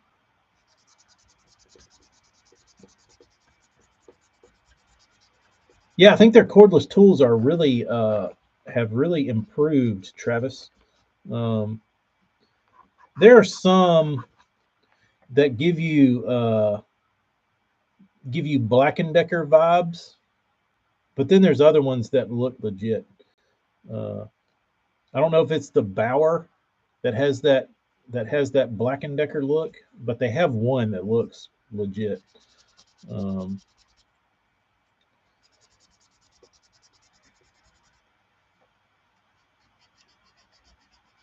the cordless tool batteries have Samsung cells. The Hercules doesn't either. Are tires on the jack hard rubber? No, they're like I think they look and they felt like plastic, which I was kind of curious of. Um, that was the only thing I was curious of was the tires, but they felt like some sort of hard plastic. Um,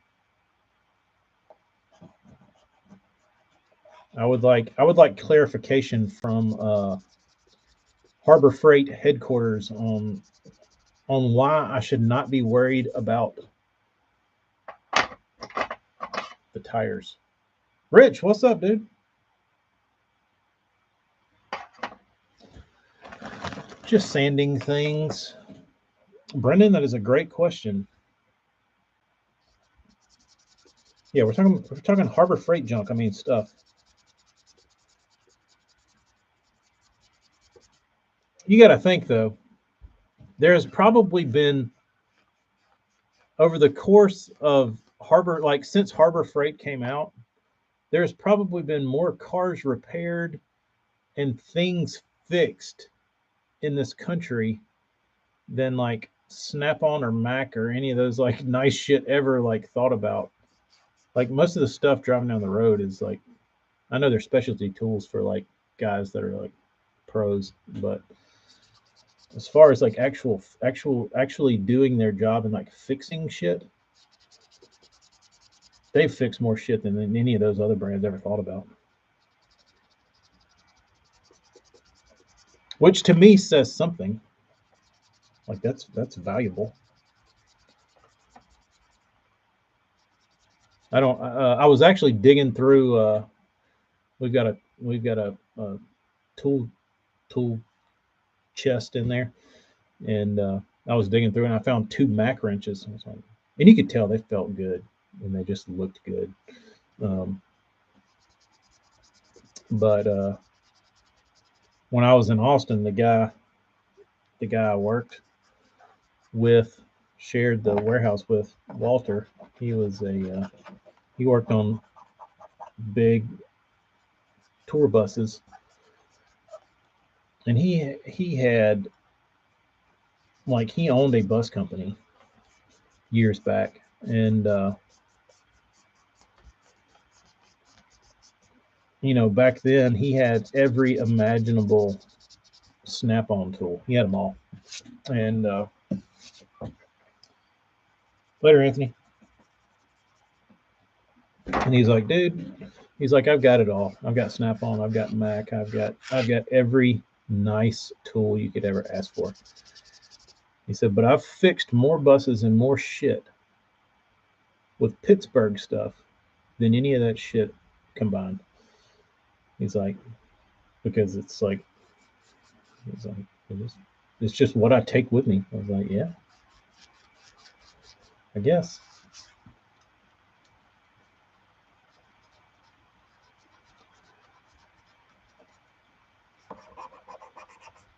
I mean, it takes some doing to like break tools.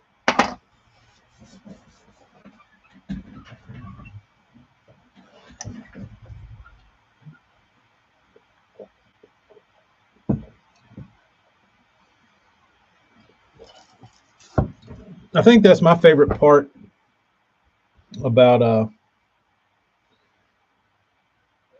where Harbor Freight becomes most useful is if you need like one little like that blind hole puller.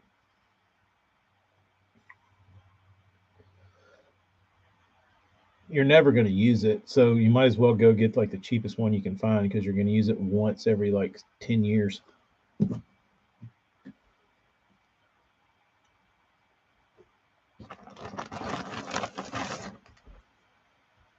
But I'll tell you what else I've been looking at, and I don't even know why I want them, but I see them when I'm shopping in there and it makes me want to buy them. And it's their fake Pelican boxes with the foam in them. I don't. I'm trying to justify buying one. Like I'm trying to figure out something I can put in one,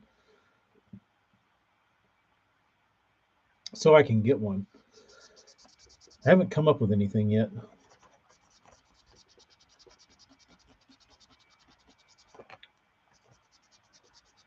The Apache boxes, yeah, but I don't really have anything valuable enough to like need a box, like a carrying box that I just like take around.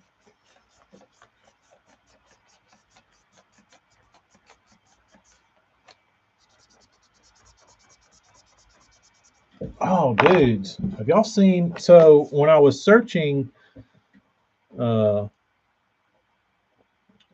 searching for, a replacement toolbox for my 200-piece set, I stumbled across something. And I don't know if y'all have heard of these. Yeah, that was the only thing I could think of, Travis, but I don't have any of those.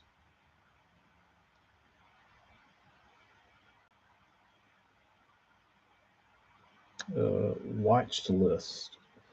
Watch list. Let me see. Lug nuts, need to order those.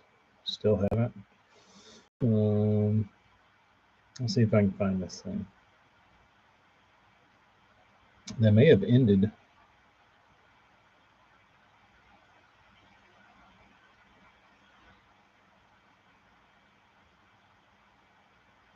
But I know somebody got a deal on them because they're from the military. There they are. It is a Pelican 0450 mobile toolbox. And the military uses them for their mobile mechanics.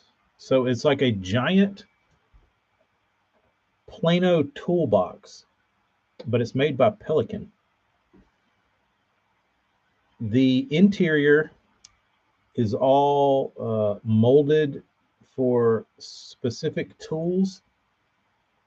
There's like the ratchet and whatever drawer.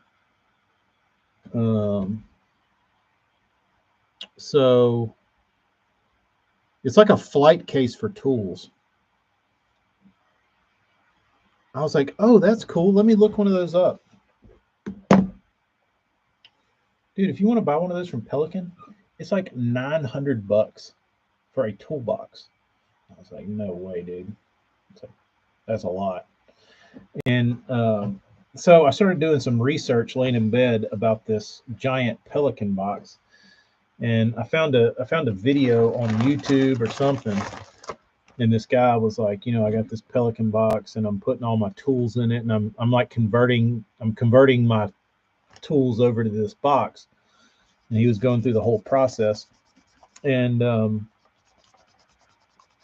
the only thing that discouraged me is that my little box out there, it doesn't weigh much. You know what I mean? It's heavy, but it doesn't weigh that much. The guy said at the end of his video or in the comments or something, he was like, so I put all my tools in there, and after I got everything in there, I weighed it. He's like, it only weighs 135 pounds. I was like, I'm not throwing that in my toolbox. You know what I mean? Like, I can't, like, I used to ride, I got a crew cab truck, and I used to ride with my back seat flipped up. So I had like the back seat as like store all. And if I had a 135-pound toolbox, I could see putting it behind my seat and having room to drag it in and out of there. But like, no, dude, I ain't lugging around a 135-pound box. So I don't know what the answer is. I don't know what the answer is.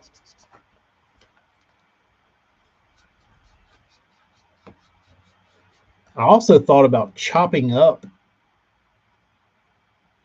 my Pittsburgh box. Like, since it's already molded, take each section of like the sockets and this and that, and then just cutting those sections out and then like mounting them inside of a like regular toolbox that had like a handle on it, making it more compact. Maybe filling them up with foam. I don't know. Need something though. Need something.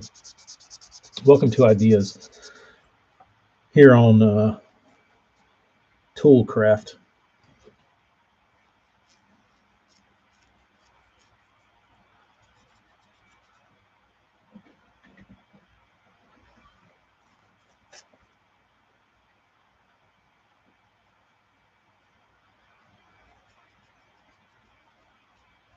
Put swim baits in. I don't have enough. Or I don't know. Rolls, I've thought about those, David. Those look pretty convenient. I don't hate those.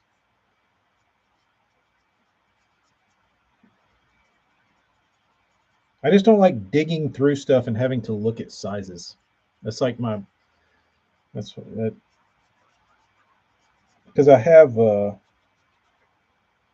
like big heavy canvas zipper bags that I put like all my miscellaneous wrenches in, and I hate having to like pick up a handful of wrenches and be like, where's a 10 millimeter? No, no, no. I don't know. I don't think the perfect answer is out there yet.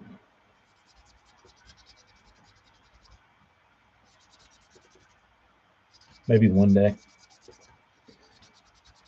Maybe one day Toolcraft will create it. So does anybody pay the? I do. I do. I pay Castledyne's membership fee.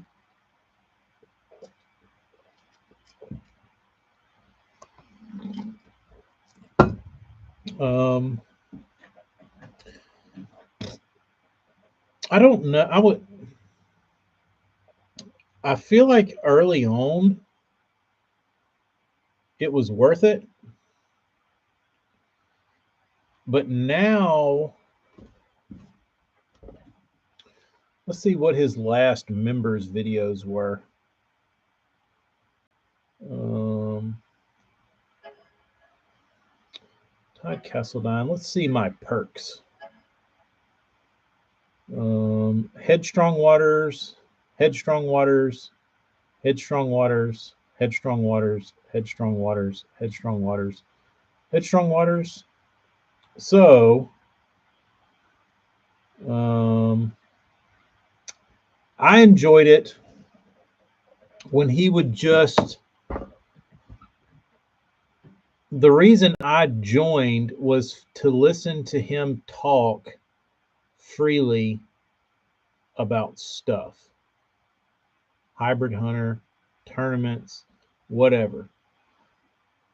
And he used to do that. Like he would, all his original members only things were basically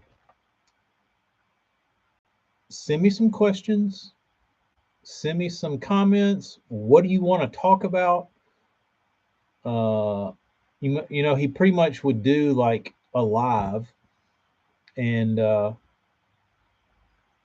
or he would post a video talking about something, and then he would say, write in the comments what you want to address in the next one, and somebody would be like, talk about this or that, and he would talk about it freely, and he would explain, I wouldn't mention this, on a video, but this is what I would do, or this is something this.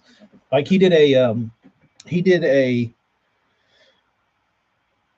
a sight fishing class, and I would say that a whole year membership, what it would cost is worth watching that one video, because he could probably teach you more in that one video about sight fishing than you would ever hear anywhere else. And you still have to go out and do it, but like the way he explained it, I'd never heard anybody talk about sight fishing the way he did. Like that son of a bitch is on another level. Like when people talk about it, he's like good at sight fishing. Yeah, because he has it down to a legit science, um, and it's wild listening to how he like what the fish is doing and like how it reacts and what it all means and all that kind of stuff. Um, if you send him a question about your home lake and break it down for him, would you get a legit answer? Yeah, probably. But he doesn't do that anymore. So that was how it started. Was like he would basically just talk about whatever you wanted to. So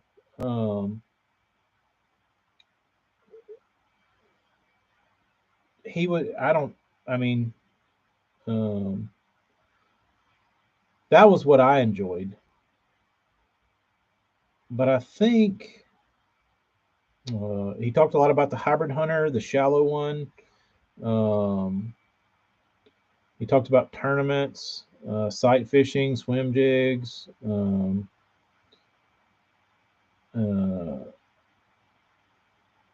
so most of the when he first started out, if you can see it, they're just like him, like talking about stuff, and it was like that for a little while. And those I love, dude. Those were very interesting.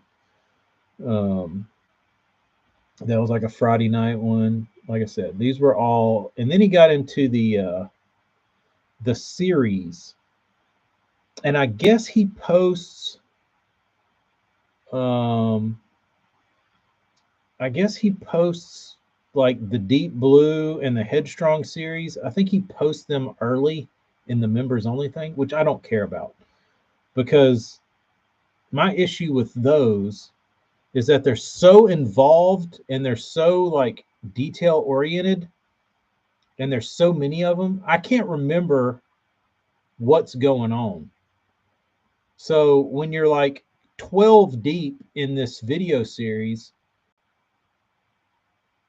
when he's like, "Oh, number 13's here. Let's see what happens." Like, I don't remember what 12 was or 11. I don't even know what lake this is. You know what I mean? Um, but if you have time to watch them all at once, it would probably be awesome. But I mean, uh,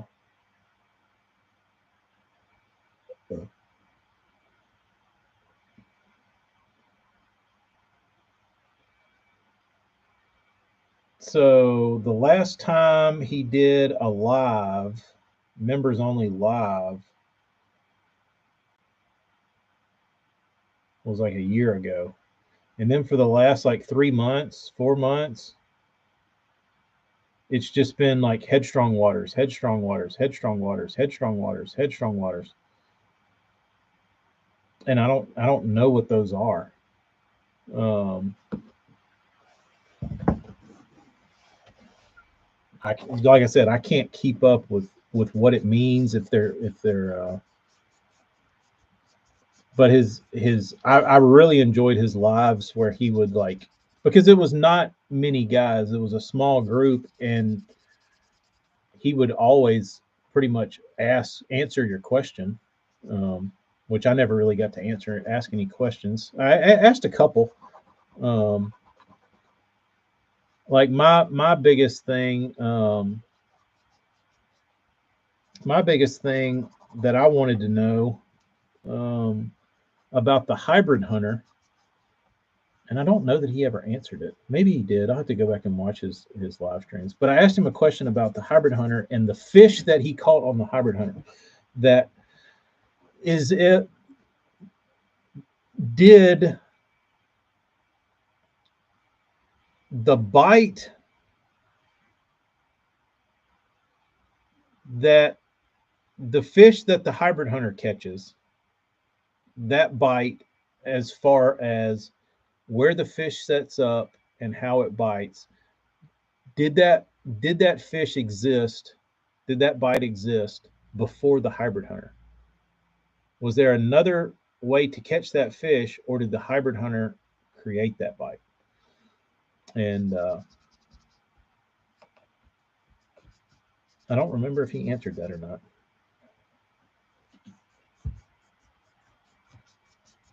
The headstrong waters are how he approached the open on Toledo Bend and the tourney. Okay.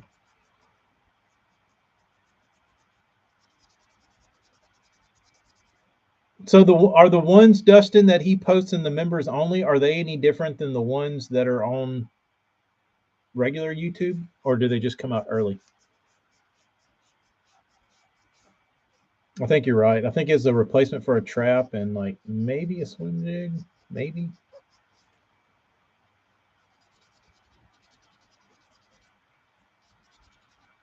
But there's a couple more things I'd like to ask him if he'd ever do one of those again.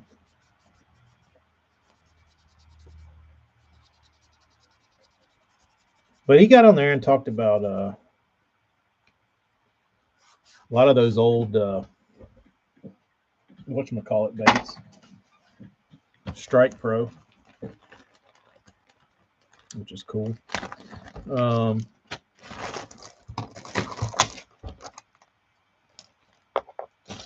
think he's running for 3 AOY titles in 1 year. That'd be pretty awesome. I would like to see more of. I think it would be great if I were to request something from a. He's going for 4. If I were going to request something from Todd as a members only thing, I would want Todd to sit out and let Russell come and be the like question taker, because his partner is a for real badass. So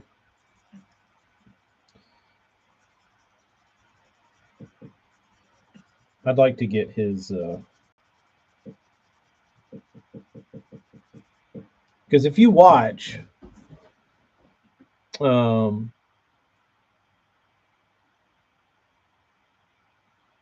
Todd will talk about it and he'd be like, oh yeah, I didn't get to make it to the tournament or whatever. Russell fished it by himself. He's in third. Like he would be good without Todd. Them together are like a super group. But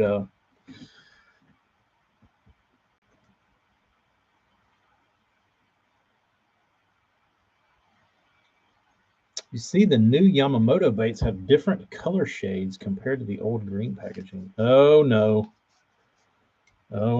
Are they dicking with colors? John, do you like? Is the baby bass one of your go-tos? Did they mess up one of your gold standards?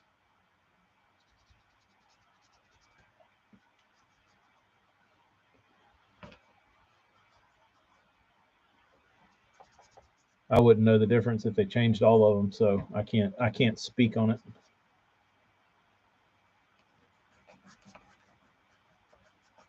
The blue crawl looks nice.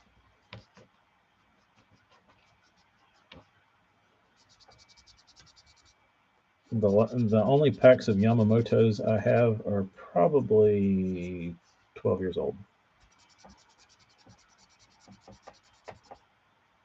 Darker than watermelon. Interesting.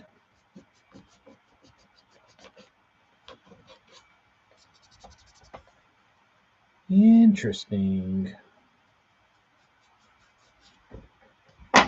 I don't know what's going on over there at Yamamoto. I'm sure they're screwing the stuff. It's not Gary. Is Gary involved anymore? Or is he done? There's no Gary. Who knows?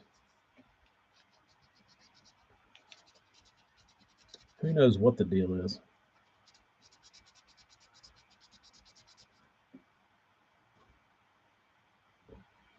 Didn't they buy out the people who made them?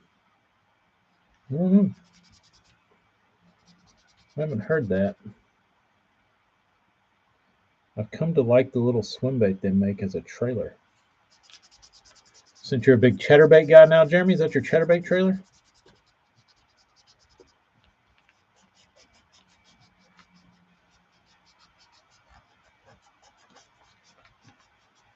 I've got some I bought. The only Yamamoto shit I have, honestly, is stuff I bought at like Dick's in Austin on sale.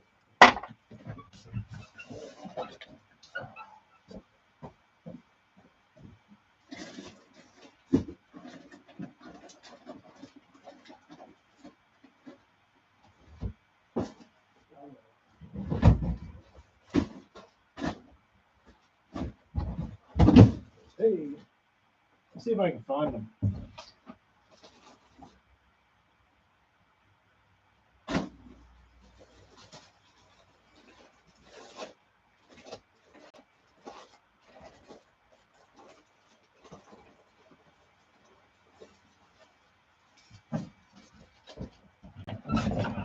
Here they are. Saltwater series.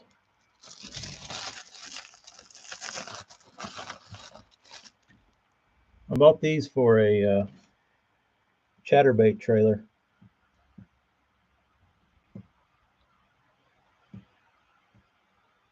Pretty nice looking bait. You got to look in the saltwater section though.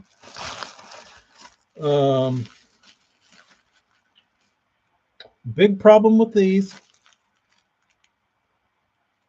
They do not hold up. They're terrible, terrible trailers because you got weight from that paddle tail, and just casting it when you put the force to cast, you pull back, you force it out, that tail pulls against the hook going down. And just from doing that tears the plastic. So if you're like making hard long casts, the weight of the tail is gonna pull that plastic and cut it. So I didn't hate the trailer. If that didn't make me hate the trailer, but that made me hate the trailer. So if you like dicking around with your trailer a lot and like pulling on it and fixing it and getting new ones, they're pretty good. But I had issue with that. I had issue with durability of the hook pulling through it. Tom, how'd you like them? You must have got them on sale at Dick's too.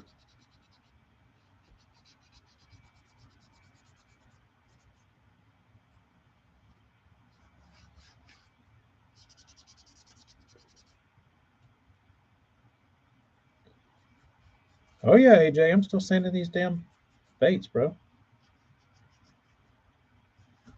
What are you doing? Painting things? Making jigs? Oh, AJ, long time no talk. Packing to go to Colorado. Come on, bro.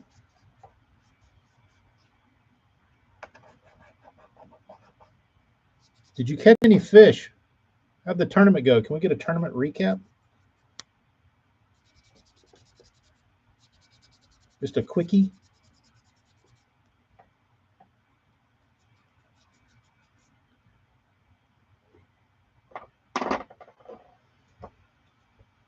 Brennan has a point. Which ones do last? Those, I mean, my problem with those is they just break from casting. One practice, shit the bed. Go figure.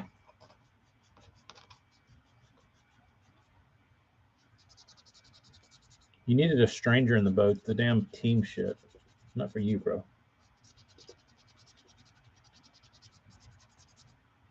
Stick to the strangers. Stick to the internet strangers. It's safer.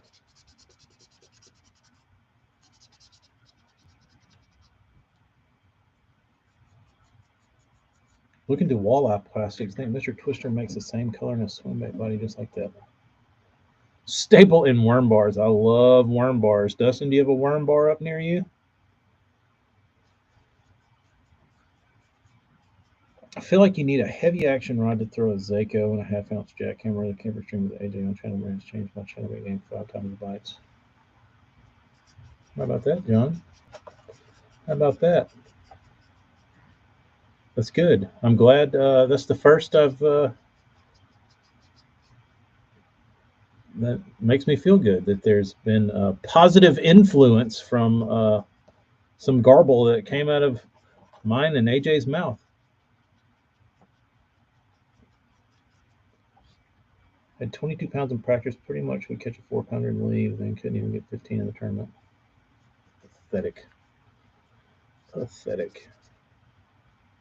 So Gathering Rose, not so much. I found more than that on that. If they don't break it, though, you don't use them. Good point. Great point, Tom. They haven't broken sitting in that bag. I don't even have. I've got. I think I've got. I think I've got a couple sample bags of Cincos. They're not even full size. They're like the short ones. They're like the little like 3 or 4 inch ones. And I think Takahiro Omori gave them to Jody. I think those are what I have the leftovers on. I think 25 and 24 won. It took 19 change for a check. So what went wrong, AJ? Sounds like they were clearly biting. My favorite question of all time when discussing tournaments, if you could go back and do Saturday all over again, what would you do? If you had it to do over again, how would you catch 25 pounds?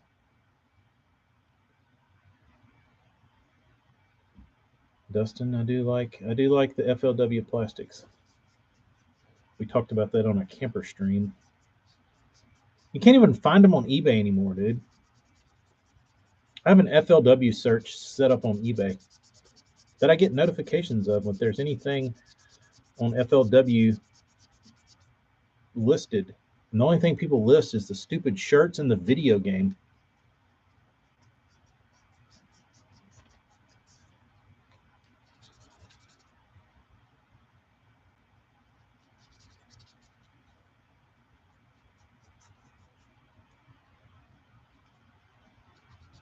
Have you been to Mike's lately, Dustin?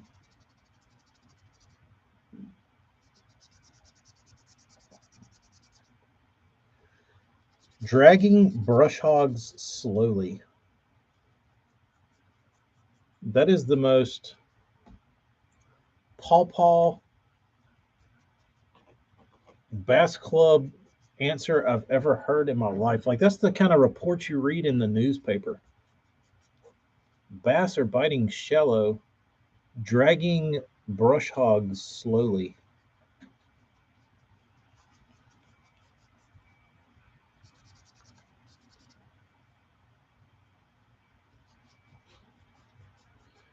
Had a cancer scare this summer. Haven't heard. Uh-oh, that's not good.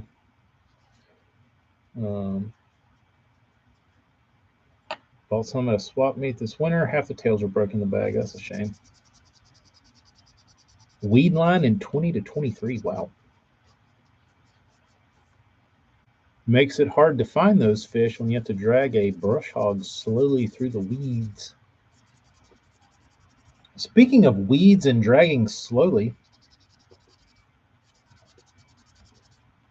did anybody see Russ Lane's Facebook post? So Russ has kind of been, MIA in the spotlight for a while,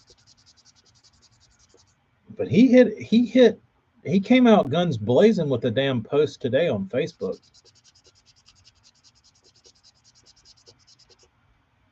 Very cool post. If you didn't see it, it was a jig he uses, and it was a non-sponsored bait that he makes for punching or for like fishing deep grass. And it makes a lot of sense. It was a very cool concept. If I fished deep grass, I would probably make me some. Maybe I'll show you if you didn't see it, or if you don't have Facebook. We'll expose Russ Lane's juice. Russ Lane. Here it is.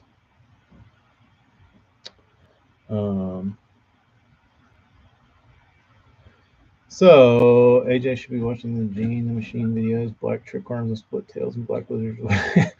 Richard Gene to put you on them.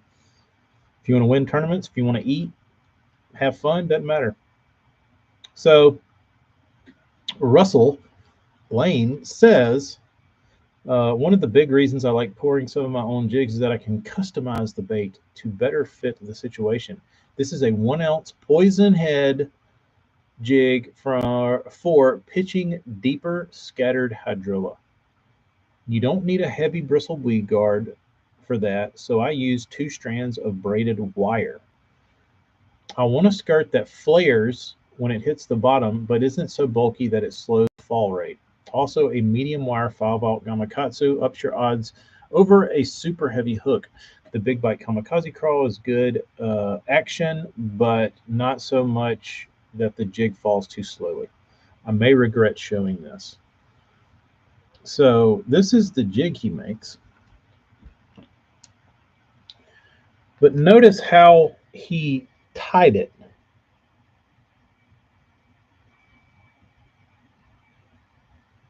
So he tied the skirt much like a hair jig. So it doesn't have as much bulk around the head to like go through grass. And he put some sort of like JB Weld in the weed guard hole and then jammed some wire in there. Really cool concept of a deep grass jig. I like when I saw this, I was like, that makes a lot of sense. So kudos to Russ Lane for, which I'm sure he didn't invent that. I'm sure somebody gave him one or whatever, but he might have. Who knows? Doubtful. But typically in somebody of his position, you roll up to a tournament or a gas station and somebody sees you and says, "Ooh, use my jig. It's good for deep grass. Here you go."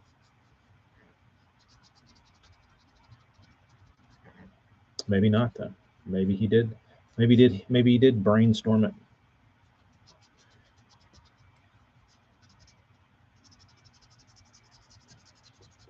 But like I said, conceptually, I can get behind it. If you do that a lot, that would make, seems like it would make your life easier. If you're AJ and you're fishing grass weed lines in 20 to 23 feet of water, I bet you could have taken that jig, AJ, and caught bass. And it made the job easier and kept a good fall rate.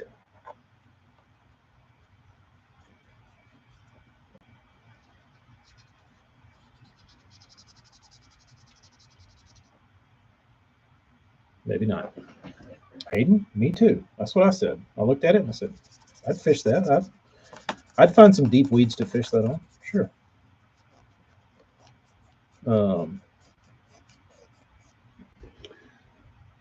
John, do you pour any baits? No. The zebra mussels got the best of me. Broke 6 off on docks.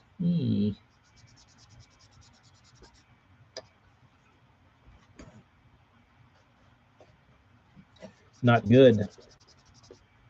Was this on Boji, AJ? Is that what I recall hearing and seeing?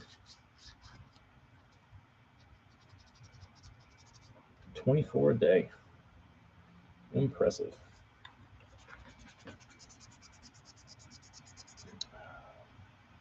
No Mindy Magic? How were y'all fishing? Give up your secrets for 15 pounds. Give up the juice on how to get destroyed, which to me is just as interesting as someone who had 25 pounds. Did you stick with the Mindy Magic all day? Mindy Magic and a drop shot?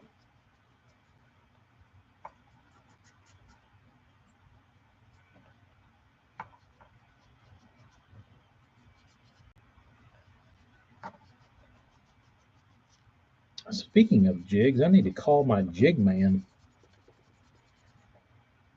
I need to be in touch with my jig man. I have a jig man now. We only fished dogs for about an hour, but they were full of 2.5, 3-pounders. Rich, I thought it was wonderful. I want to go back when it's good. Do you fish it some, Mr. Shackelford? Have you dipped your toes in that water before?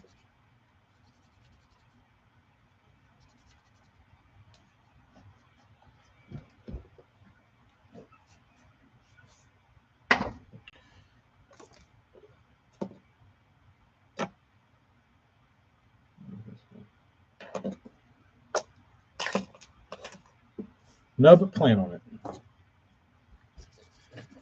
It's I guess the biggest trick is just like anywhere that's tidal. When the tide's up, it looks like you can run everywhere. And then the tide goes down and you realize you can't do that. We were fishing deep lead lines and points. The bite was weird. Just seems like the guys that did well call their fish first thing. Interesting. And that's not something I typically like doing. I know I've heard guys like starting deep. I've never been a fan of starting deep. I just don't feel like, well, some fish do, but I've never had good luck in a tournament like at daylight, like pulling up on like a deep spot and start fishing deep. I try and fish shallow, even if I'm like sitting in 30 feet of water. I still try and fish shallow. Not like, I typically don't want to start at daylight and fish in like 15 feet of water or 12 or 10.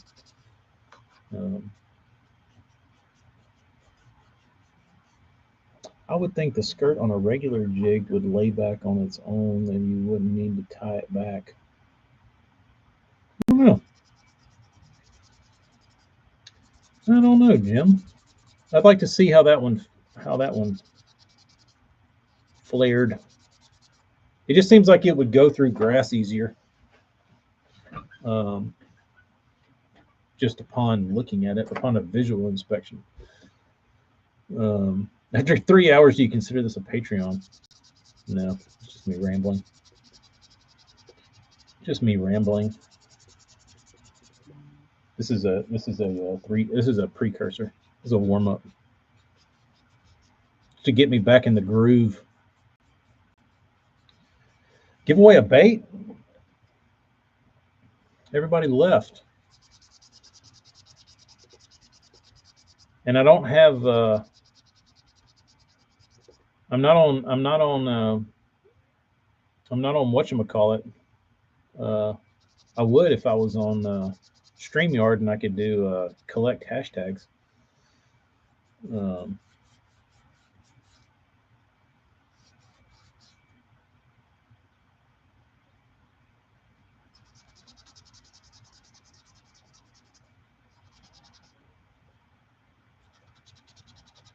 Mini Magic did catch most of my fish.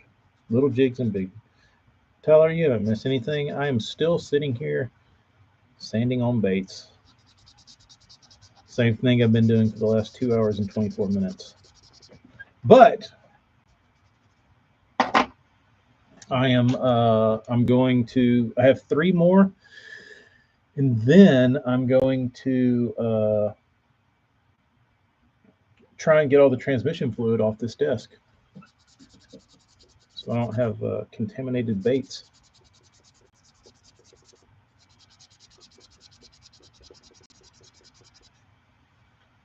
Does anybody care? I guess I should post it on the camper page. I'll see if I can post a poll on the camper page or something like that. I wonder, I don't know.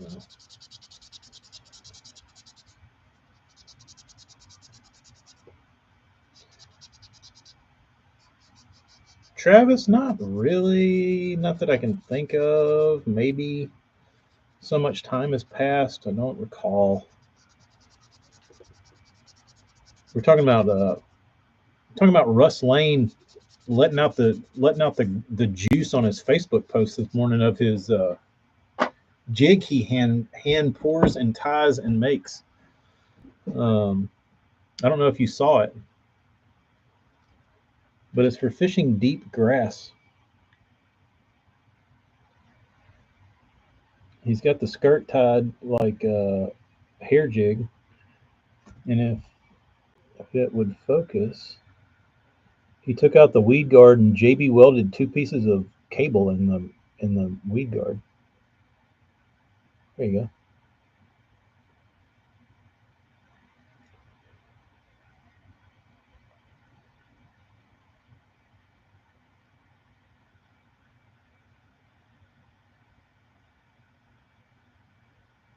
Pretty cool looking.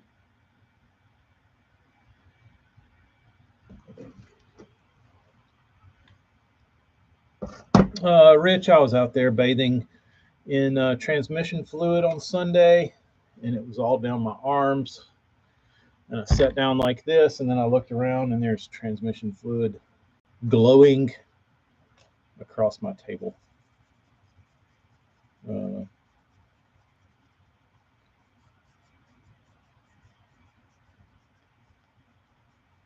Jim, how do I send you my address? I would love to try some of your jigs.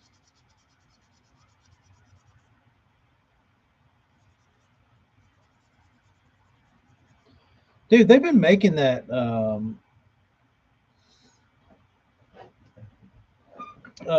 They've been making. I guess I feel like Omega. Let me send you an email while I'm thinking about it, and I can look at your name for spelling. It's just going to be brief, a brief message, Jim, and I'm not being a dick. I'm just doing. I'm just cutting the chitter chatter, and I'll chitter chatter vocally and tell you thank you and that I appreciate you willing to send me some jigs to check out. So without me having to type that, I'm telling you now.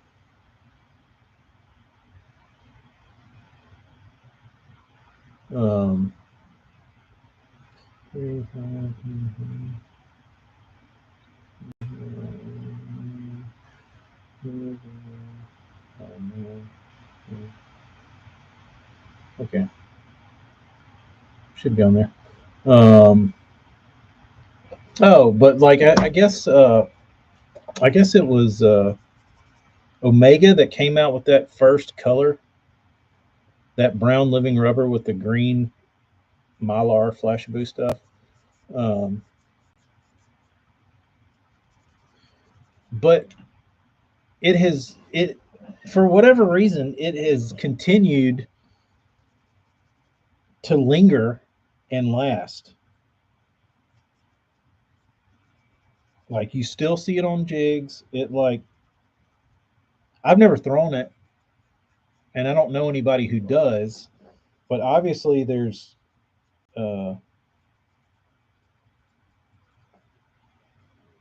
places where it works very well, or you know, I don't know what that is. Like if that's one of those universal colors, or if it's like a I don't know what the deal is.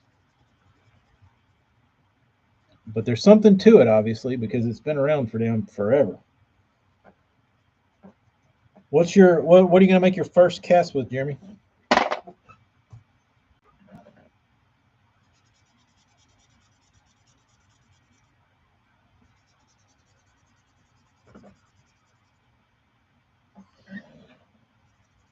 Bros, I cannot tell y'all. Randy says the brown and the green is a must. I mean, I used to throw Oldham's jigs, and they have the tinsel in them, or a Flashabou, whatever. It wasn't tinsel; it had Flashabou in them, and I can tell you, I like the Flashabou, but it it it it played with my OCD, and I eventually quit using it because it would curl up and get all kinkled up and looked weird. And when it would get all kinkly and bent up and like knotted up and not like twisted up, it bugged me. So I got off the Flashaboo, but I don't know if the Tinsel does better. Mylar, whatever it is.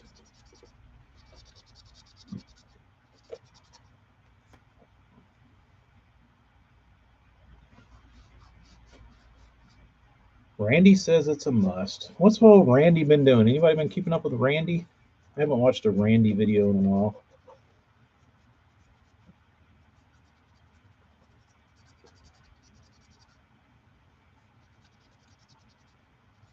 I've kind of, honestly, the fishing industry's kind of been boring lately. And I've been watching, I've been getting a great amount of joy not watching fishing stuff and watching car stuff, automotive stuff. I don't know. I've never had fishing burnout a day in my life, so I don't to where I was like, I'm not really into fishing. But I think it was from I think whatever that illness I had was really like fried my brain because I was like not interested in like fishing things.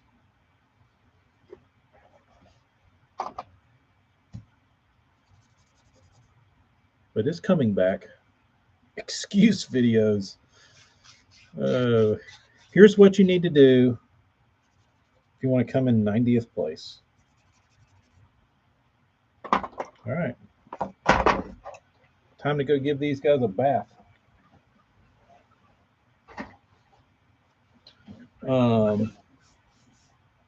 It has been boring. I don't know. I was thinking that Brendan, I saw an ad for some like I got hit with a sponsored ad for some sort of fishing lure. And it was like I don't know. Maybe it's because I'm on the internet all the time and like I've like am in the fishing kind of industry that like I get hit with stuff more. I don't know, but like if I see one more panorama 6 cents bait, like I'm gonna I'm gonna stick one of these Burns baits in my eye hole. Like we get it, you got them.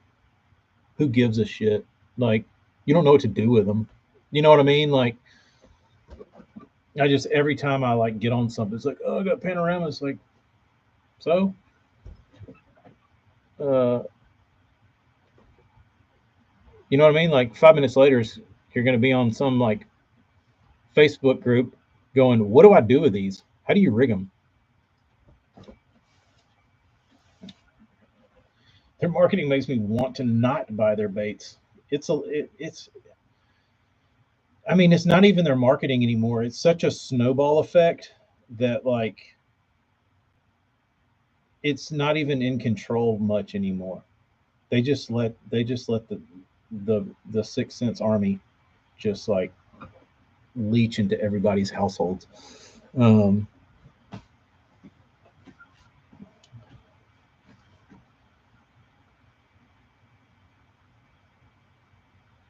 Panorama.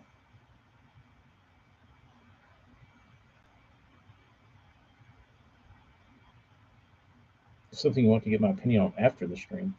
But I mean, do I think they're cool? I mean, I guess. I mean, what do you really do with them? I mean, I think they'll be cool on a drop shot. Um, Probably a chatterbait. There's a lot of ways you can use them. Um, they look cool, sure. Like, would I be like sitting over here like beating wank because they showed up in the mail? No, but um, Uh, all the guys make videos on how to use them. Yeah, there'll be a million of those because there will be a million people not knowing what to do with them. So it's very smart. If you make a bait that nobody knows what to do with, there's going to be 1,000 people that are like, "Ooh, I caught a fish doing this," and because they caught one fish doing something, that justifies the technique and qualifies them to make a video and teach others. Um, yeah, I have seen a lot of bitching um, about live scope.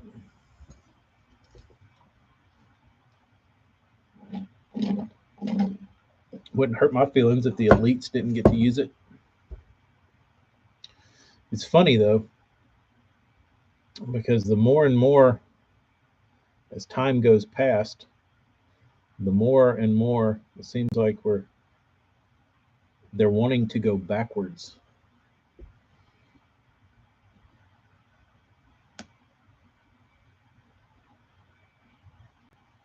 Oh, there's a ton, Burns.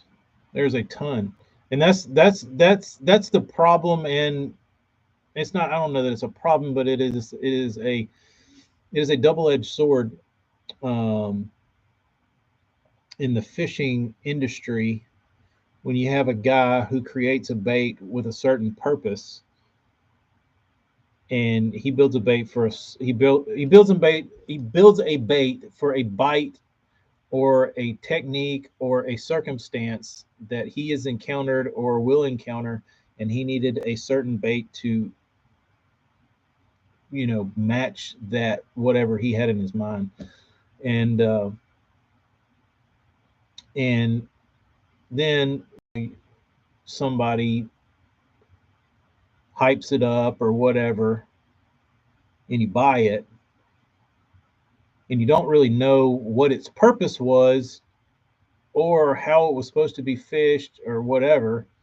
So you take it and you go out there and dick around with it and you don't catch anything on it. All of a sudden, that bait's a piece of shit. You know what I mean? It gets labeled as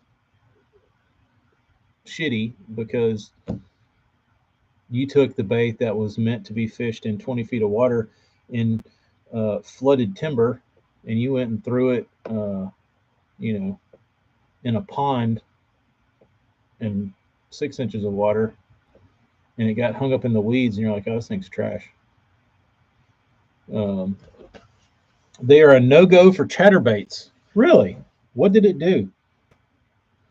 What did it do on a chatterbait that you didn't like? I'm assuming no skirt. I'm guessing you took the skirt off.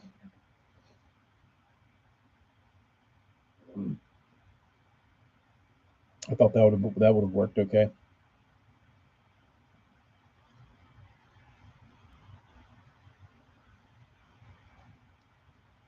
Too thin, really. If a random guy, yeah. If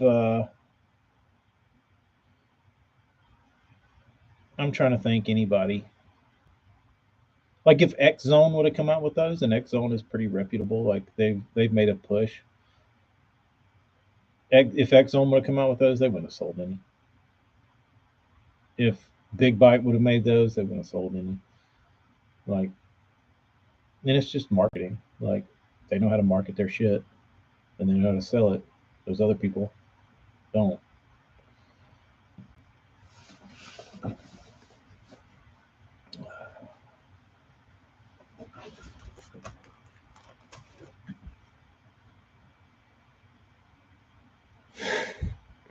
It's semi deep dive into the panorama. I mean, what's really to say about them? I mean, nobody knows jack shit about them. They kept that a mystery on purpose.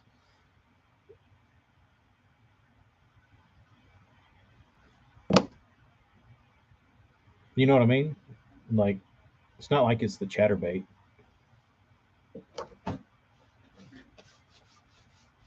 It's just a bait that you can figure out. Like, here we're gonna give you something, and you figure out what to do with it.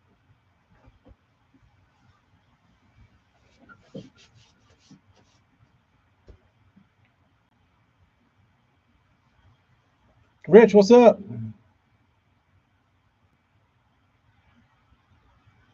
Mismo made a goby for what I couldn't say, but I know how I use it, and it is killer. There you go. Too thin and will not stay on the hook. That's unfortunate. You know what's funny, Jeremy? Is whenever I say that about something or someone, oh, are they still doing like stuff? Are they still? I haven't watched their stuff in a while. I haven't followed them in a while. Are they doing good? Usually, when you say that, they're doing the best that they have ever done. Is what I was is what I have come to find out. Banjo minnow, smart. It is a big banjo minnow now that you say it. It is a beautiful banjo minnow. Brennan, you nailed it. Congratulations. It is a beautiful banjo minnow. I knew it. So let's be honest. Here's the plan. 6 cents plan. Take every bait in every category and you remake it to look sexy.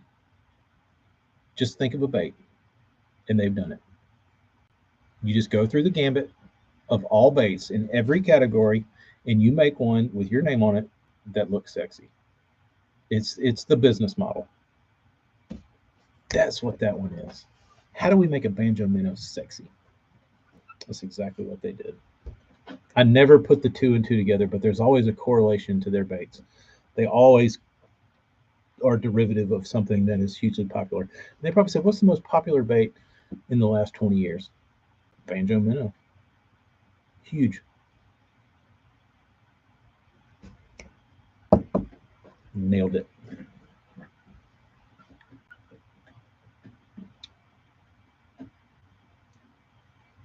I think we need to see more soft plastic swim baits hit the market. Are you talking like a Citizen kind of range, like in that style?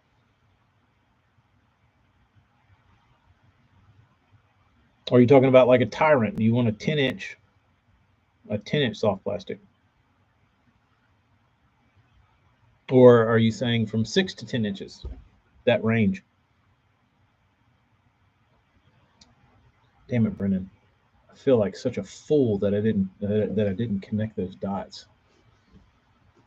Banjo minnow is exactly what it is.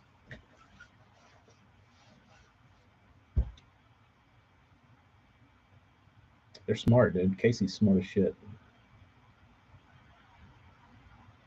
What has already sold by the millions? What have people made a fortune on in the fishing industry? Banjo minnow. Let's hit them with one.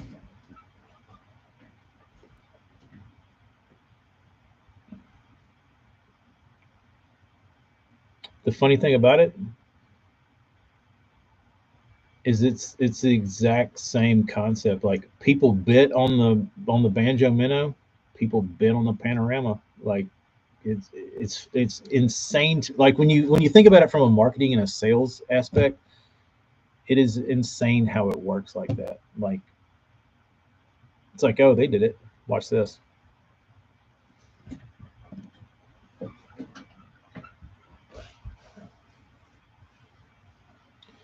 Preface this and say the 9-inch one looks really good in the water. I don't know how well do you think the 9-inch will sell?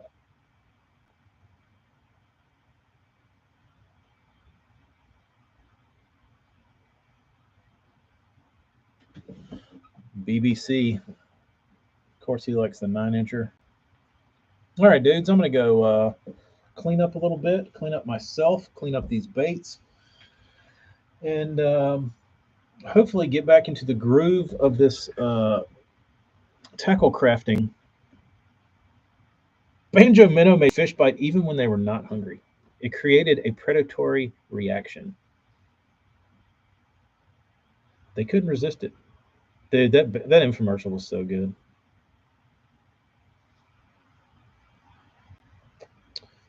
Banjo minnow. I need to go back and watch it.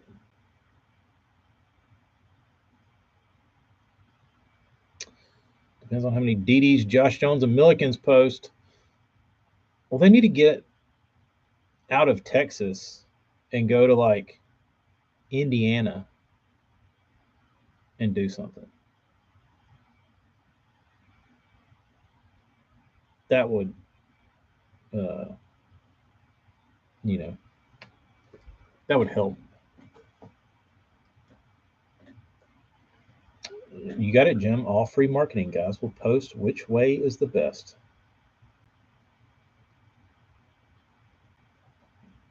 Come to Kansas and never post a DD again. Yeah, go to Kansas with the 9-inch and let's see what happens. I mean, I'm sure there will be some fish caught, I guess. I don't know. Later, Rich.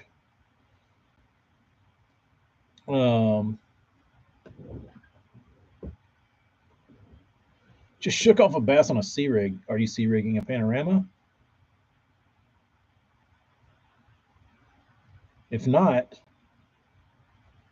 you certainly can't expect to have success today. You are certainly doomed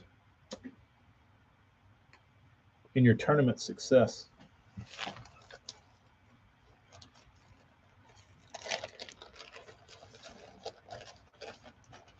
Speed crawl. Travis, did you hear? My father told me this morning when I dropped off the kids that he's getting LiveScope. Garmin.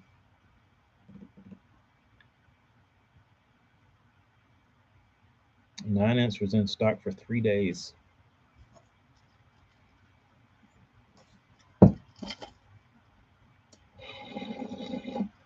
Yep, true story. He wants to go crappie fishing with it. I would love to have one, Brendan. I would love to have two.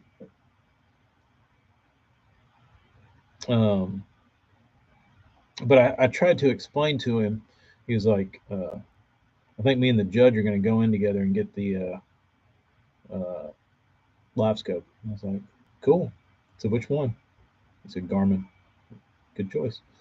And I said, so when you rig this thing, you have to take into consideration your battery, how it's wired, all this kind of shit as to how your picture is going to be. And he was like, really? I was like, yeah, it makes a difference. And I was like, I don't think you can use some shitty battery and like, you know, speaker cable to wire your transducer and get like the best picture out of it. I said, I'm pretty sure like you like those, from what I understand, those stay clear, whatever, see clear cables like make a huge difference. I said, so if you get back in the back and you rig it up with like some bullshit and you go out there and you use it and it looks like ass, you can start looking at how you rigged it. He's like, all right, so we'll see. We'll see. Because I know good and well he ain't gonna go buy a damn lithium battery or some kind of like super fancy battery to go in this thing. So it might look like a damn Atari game when he gets it up and running, but we'll see. Put the fire in the wire. We'll see when this project happens. Well,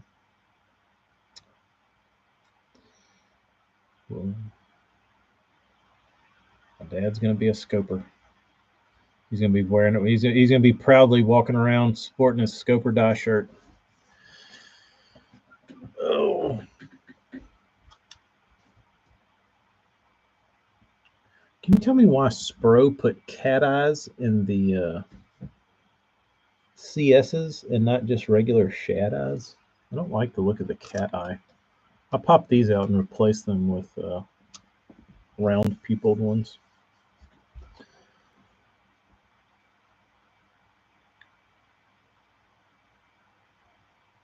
Power to the box is more important than the screen. Good tip, Hella. Thank you. Power to the box. And I also told him, I said, because he likes to run his boat into things, I said, I said, you got to be careful running your boat into the dock and shit. I said, 'cause you break that transducer and you get a damn open up the wallet. And he was like, yeah, those things are pretty expensive, right? And I was like, yeah, real expensive. I said, so you need to be on your P's and Q's. You're not driving a battleship anymore. Power to the box. Noted. Noted. All right. Darius, what's up? You're just in time for my 10-minute goodbye.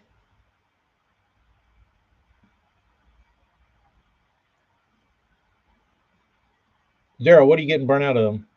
Fishing? The fishing industry? Life?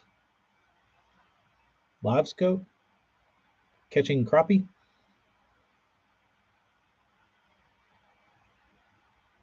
John, I have size 4 around million.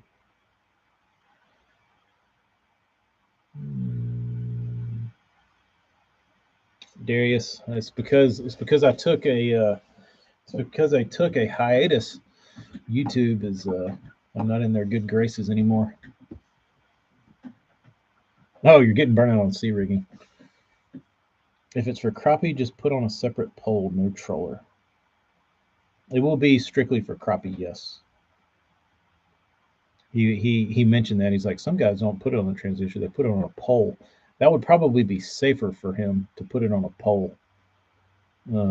Because then he could remove it and run his boat into shit and not have to worry about breaking his transducer off.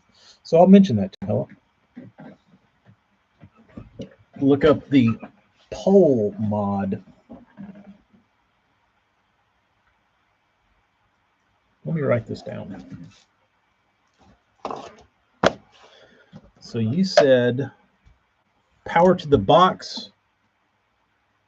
Power to box is more important than screen and a pole.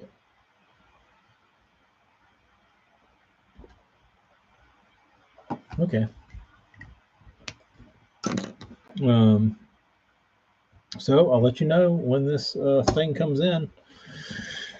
I'll let y'all know when the blue truck's moving forward. All right, y'all be good. Thanks for tuning in. I'll keep y'all posted when we get this ship righted and heading in the right direction. Y'all be good. Take care. Thanks for hanging out. Adios.